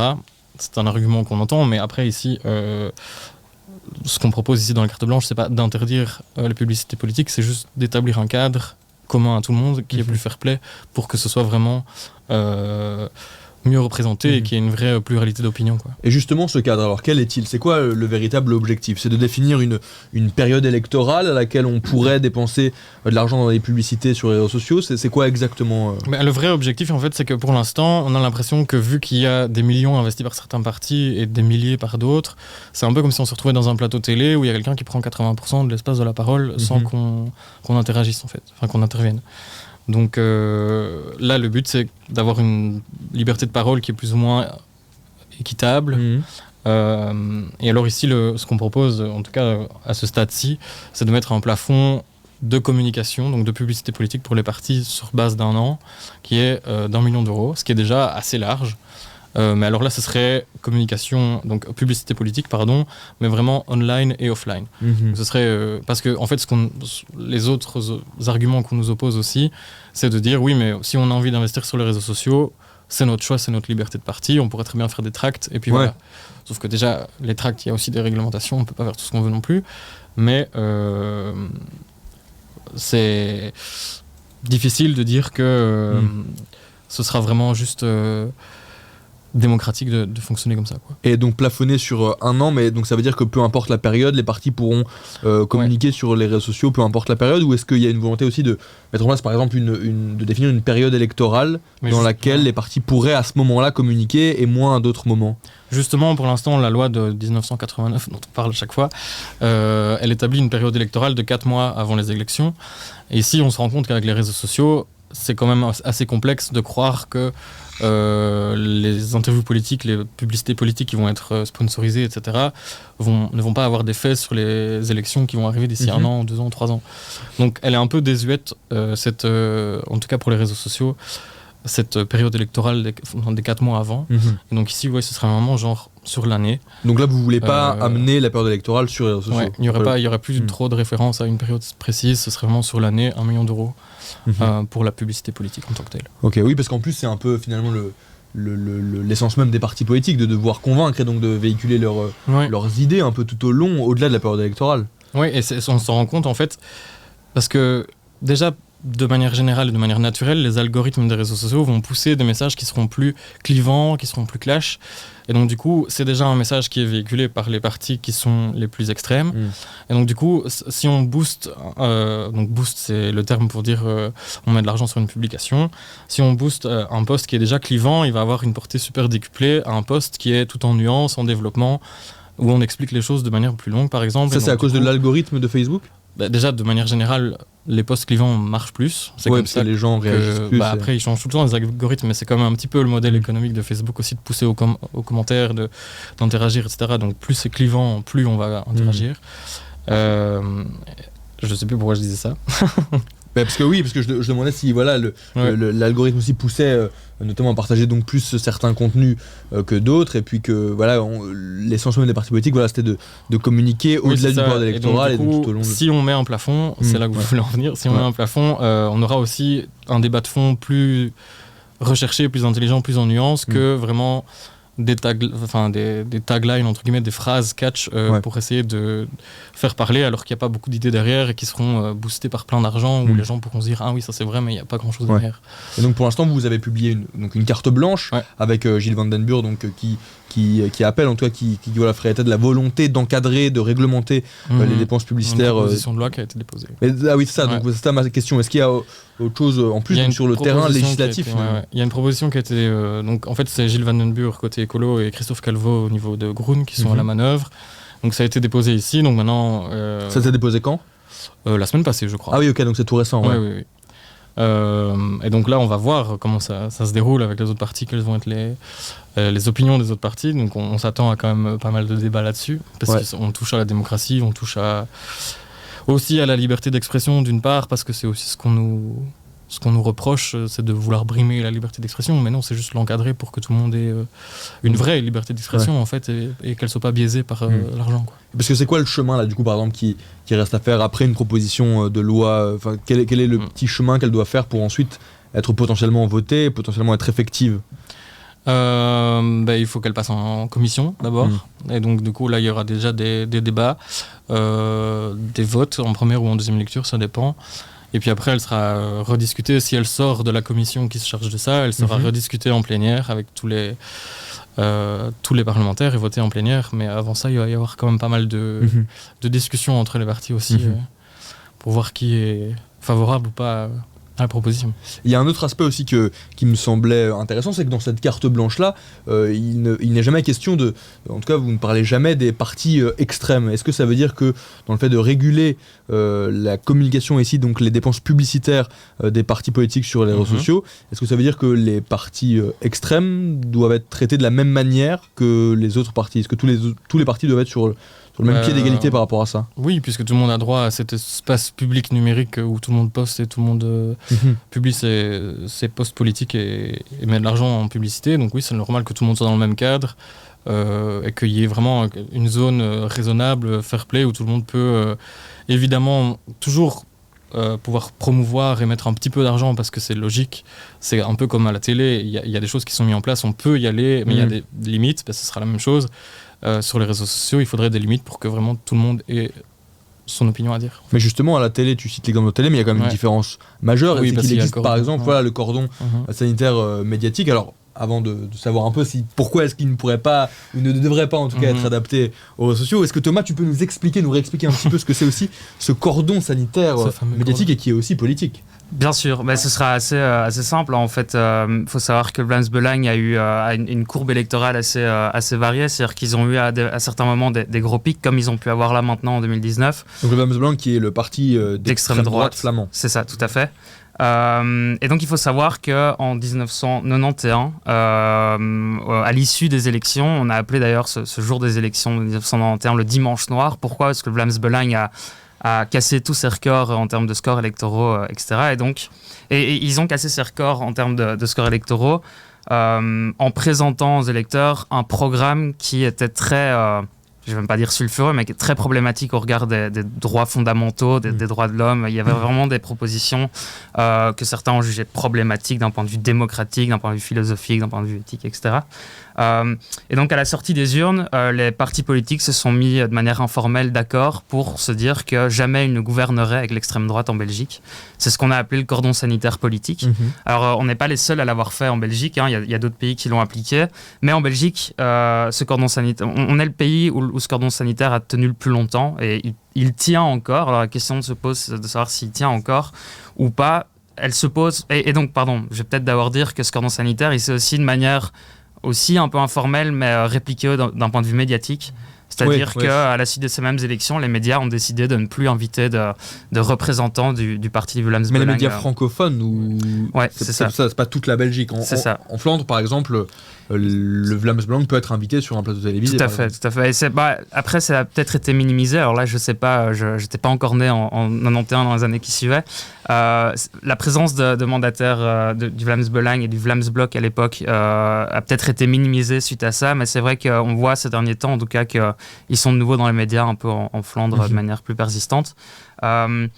Et donc je disais, ce cordon sanitaire, on peut se poser la question de savoir s'il tient encore, parce qu'on a vu typiquement à la sortie des urnes en 2019, après les élections, Bart De Wever a fait une sorte de simulacre de négociation avec le Vlaams Belang. Il a un peu fait genre qu'il allait négocier avec eux pour pourquoi pas créer un gouvernement flamand, mais ça faisait partie d'une tactique politique. Mais bon, ça veut dire qu'il a quand même négocié ou qu'il a pris contact avec cette formation d'extrême droite.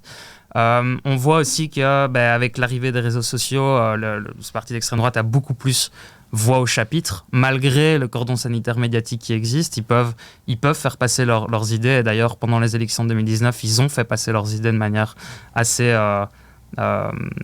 grosse, assez grande. Et ils en ont sûrement tiré des profits électoraux. Ouais.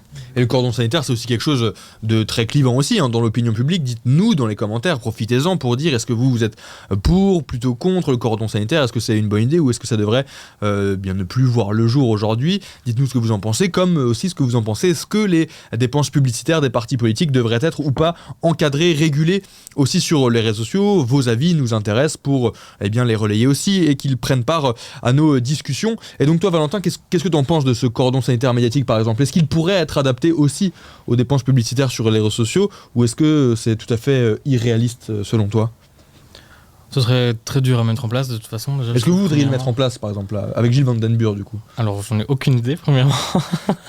Mais c'est pas prévu non, c'est pas du tout prévu c'est pas du tout prévu dans la proposition de loi et vraiment le but c'est que tous les partis extrêmes ou pas entre guillemets aient vraiment des règles similaires et que tout le monde soit plus ou moins dans la même cour en fait. Parce que là il y a des gens qui injectent super fort de l'argent et d'autres pas du tout et donc là ça pose problème. Mais au niveau du cordon sanitaire sur les réseaux sociaux, non, il n'y a pas du tout de volonté de... Ce qui serait en plus, au niveau francophone en tout cas, ce serait très très difficile pour les partis d'extrême gauche du coup, parce qu'il n'y a pas vraiment d'extrême droite en francophonie, on va dire. Oui. Donc ce serait dur pour eux d'exister déjà, parce qu'ils existent moins médiatiquement, vu qu'il y a un cordon sanitaire. Mais donc là, ce serait encore plus... Non, franchement, c'est juste vraiment mettre des bases légales pour tout le monde. On nous dit dans le chat, Louis Cuny nous dit on préfère le cordon bleu. Excellent jeu de mots, merci. Ça n'a évidemment rien à voir avec le cordon sanitaire, mais ça reste un cordon. Merci Louis pour ça. Ma question c'était aussi de savoir est-ce que, j'imagine en tout cas que vous êtes aussi un peu penché, vous avez regardé ce qui se faisait ailleurs, peut-être autour de nous en Europe. Est-ce que tu sais ou pas si c'est réguler ces dépenses publicitaires des partis politiques dans d'autres pays en Europe? Je sais pas, par exemple en France, par exemple, est-ce que c'est plus régulé ou pas qu'en Belgique ou... Je sais pas du tout. Donc peut-être que vous Thomas êtes l'initiateur Absolument pas. En vrai, non, mais je crois vraiment que c'est comme tu le disais, c'est un peu le Far West. Ça m'étonnerait franchement qu'il y ait des pays qui soient déjà beaucoup plus avancés sur la question. La question se pose dans plusieurs pays, ça j'en suis certain, ça fait débat. Mais en fait ça fait super fort débat parce qu'on l'a vu avec Trump, on l'a vu avec le fait que les réseaux sociaux soient super fertiles pour n'importe quelle communication politique. Mais est-ce que c'est pas aussi aux réseaux sociaux eux-mêmes, par exemple à Facebook, de réguler lui-même ou de mettre en place des choses, des barrières plus importantes, en tout cas des contraintes, des cadres plus importants par rapport à ça? Est-ce qu'ils ont un intérêt à faire ça? Je serais mal placé pour répondre. Mais non, je pense que en tout cas Facebook, il y a un modèle économique derrière qui doit pousser à la consommation, au clic, aux comments, enfin aux commentaires. Donc ils essayent de mettre des guidelines, mais voilà, je pense que et nous au Parlement parfois quand on travaille sur le numérique, on a aussi des discussions avec des représentants de Facebook ou de Google, etc. Ils disent être en demande aussi d'un cadre parce que parfois pour eux c'est difficile de savoir jusqu'où ils peuvent aller ou s'ils doivent rien faire, etc. Et je pense qu'il y a quand même aussi une certaine image de marque qu'ils essaient de garder pour avoir l'air transparent. Il y a beaucoup de trucs qui sont mis en place aussi pour lutter contre les fake news, etc. Ouais, justement, et encore plus en ce moment. En tout cas, j'ai l'impression parce que c'est vrai que là, dernièrement, il y a quelques semaines, en tout cas, il y avait eu le cas Frances Haugen, donc qui est une lanceuse d'alerte qui avait fait état, qui avait fait savoir, qui avait rendu public un peu certains fonctionnements de Facebook, qui avait été plutôt dur par rapport à des fonctionnements de Facebook. Et donc, on a l'impression ces derniers temps aussi qu'en réponse, Facebook essaye de plus en plus de clarifier certaines choses, d'être de plus en plus transparent. Est-ce que toi, tu en es témoin aussi? Est-ce que pendant votre travail aussi de recherche, vous avez pu être témoin du fait que Facebook et d'autres étaient plus ouverts ou pas et plus transparents par rapport à leur manière de faire ou pas du tout? Est-ce que ça reste que de la com finalement, ça? Il y a quand même quelques nouveaux outils qui sont apparus, notamment justement dans les sponsoring, où on voit de manière plus claire qui a sponsorisé quel poste, et ça c'est quand même important de le savoir dans une démocratie. Ouais. Et on voit aussi, par exemple, voilà, avec tout ce qui était crise sanitaire, donc Instagram, qui je rappelle est sous la coupole de Facebook. De Meta même. Oui, maintenant. Ça a changé de nom. Hein. Voilà. On a aussi mis en place avec les fake news sur le Covid des genres de pop-up à chaque fois qu'on mentionne le mot Covid, où ça renvoie vers les sites de santé fédéraux. Donc ça c'est une nouveauté par exemple. Bah, ça a été mis en place en tout cas pendant la crise. Ouais. Donc ils essayent de contrecarrer un petit peu les fake news, mais c'est quand même, premièrement, je pense que c'est pas leur premier objectif, et deuxièmement c'est quand même difficile aussi de les contrer, et donc du coup Et d'ailleurs à ce propos, avant de refermer nos discussions, tu as un peu travaillé toi aussi sur la lutte contre les fake news sur les réseaux sociaux. Il y a aussi une volonté de légiférer par rapport à cela. Il y a un comité d'avis au niveau du Parlement en tout cas qui travaille sur les questions technologiques, et l'année passée, enfin il y a quelques mois, il y a eu une proposition de résolution, et donc pour les gens qui ne suivent pas trop tout ce qui est parlementaire, etc., la résolution c'est pas moi aussi ça m'intéresse. Tu peux l'expliquer si tu veux. Non, ça m'intéresse d'entendre. La proposition de résolution c'est au sein d'un comité et pas d'une commission, et donc du coup il y a beaucoup moins de force contraignante. C'est vraiment plus un symbole politique, et une proposition de résolution c'est une demande au gouvernement en fait d'essayer de plancher sur quelque chose pour tel sujet. Et donc ici il y a eu l'année passée une proposition de résolution qui a été votée par la majorité en demandant de travailler plus sur les fake news, essayer de mettre plus de transparence, de demander à ce qui est en fait plaider surtout au niveau européen, parce que c'est là que tout le digital se fait, enfin toutes les mesures au niveau du digital se font, pour avoir plus de transparence, et aussi lutter plus efficacement contre les fake news, parce que comme c'est viral, quand on a une fake news, si c'est pas retiré dans les quelques minutes qui suivent, ça peut déjà prendre tout un tour sur les réseaux sociaux, et l'idée a porté ses fruits. Et donc du coup, nous ce qu'on proposait par exemple, un système que moi je trouve super intéressant, ça s'appelle les Trusted Flaggers. Donc c'est des entités qui sont responsables de signaler aux plateformes s'il y a des choses qui sont problématiques en termes de fake news, ou aussi en termes de discours de haine. Donc par exemple, il y aurait... s'il y a une publication qui est manifestement raciste au niveau du post, il y aurait une entité comme Unia, par exemple, qui pourrait faire des rapports très directs aux plateformes pour dire « Ok, ça c'est manifestement raciste, on supprime ». Et donc ça, on a essayé de le demander dans la proposition de résolution. Maintenant, c'est le gouvernement qui doit répondre à ça. Oui, ça, du coup, c'est pas encore en place. Toi, tu aimerais que ça soit en place. C'est juste symbolique, on demande voilà, parce qu'on peut avancer sur le sujet, parce que c'est quand même assez intéressant de pouvoir répondre à la transparence et au discours de haine sur les réseaux sociaux.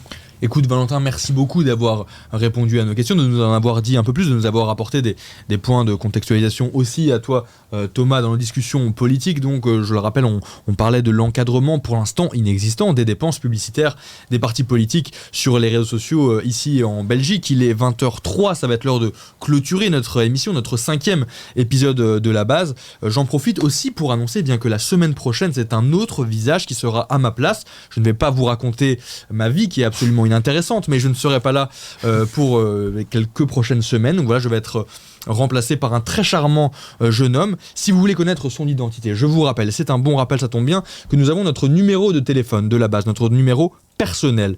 Je vais peut-être le répéter, je ne sais pas si Martin tu as l'occasion ou pas de l'afficher aussi à l'écran, tu me fais signe que oui c'est bon, merci et bravo pour ta réactivité Martin, qui est donc le 0474 85 19 83, donc ça c'est notre numéro de téléphone de La Base. À ce numéro de téléphone, à quoi sert-il ? Eh bien il sert à être un petit peu en communication avec nous, de faire perdurer l'émission de La Base au-delà du vendredi soir, et toute la semaine de discuter avec vous de sujets éventuellement que vous aimeriez qu'on traite dans notre émission, d'invités que vous aimeriez qu'on fasse venir ici pour discuter avec vous aussi. Et donc je vous le dis, si vous nous envoyez un petit message sur ce numéro, eh bien nous vous révélerons l'identité, peut-être même le visage. Vous aurez peut-être même une superbe photo de la personne qui viendra me remplacer à la présentation de La Base. Pour l'instant vous ne l'avez encore jamais vu ni sur N24, je pense que vous ne l'avez jamais vu sur N24, ça m'étonnerait qu'il ait déjà fait une apparition, Brieux me dit que non.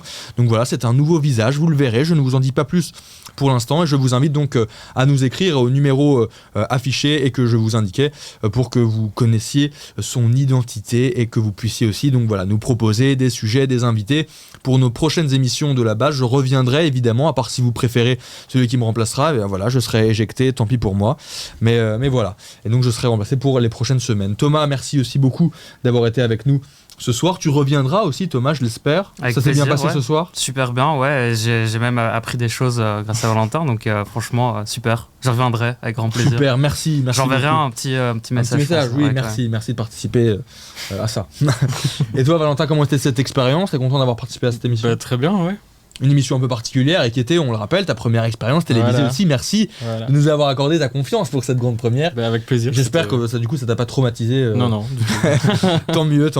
En tout cas, voilà, merci beaucoup, messieurs. Merci à vous de nous avoir suivis. Vous êtes évidemment les bienvenus pour le 6e épisode de La Base. Ce sera vendredi prochain à 18h. En attendant, bonne soirée et bon week-end. On se retrouve dans quelques semaines. Merci d'avoir regardé cette vidéo jusqu'au bout. C'était un extrait de La Base, votre émission d'actu en direct tous les vendredis sur la chaîne Twitch de LN24+.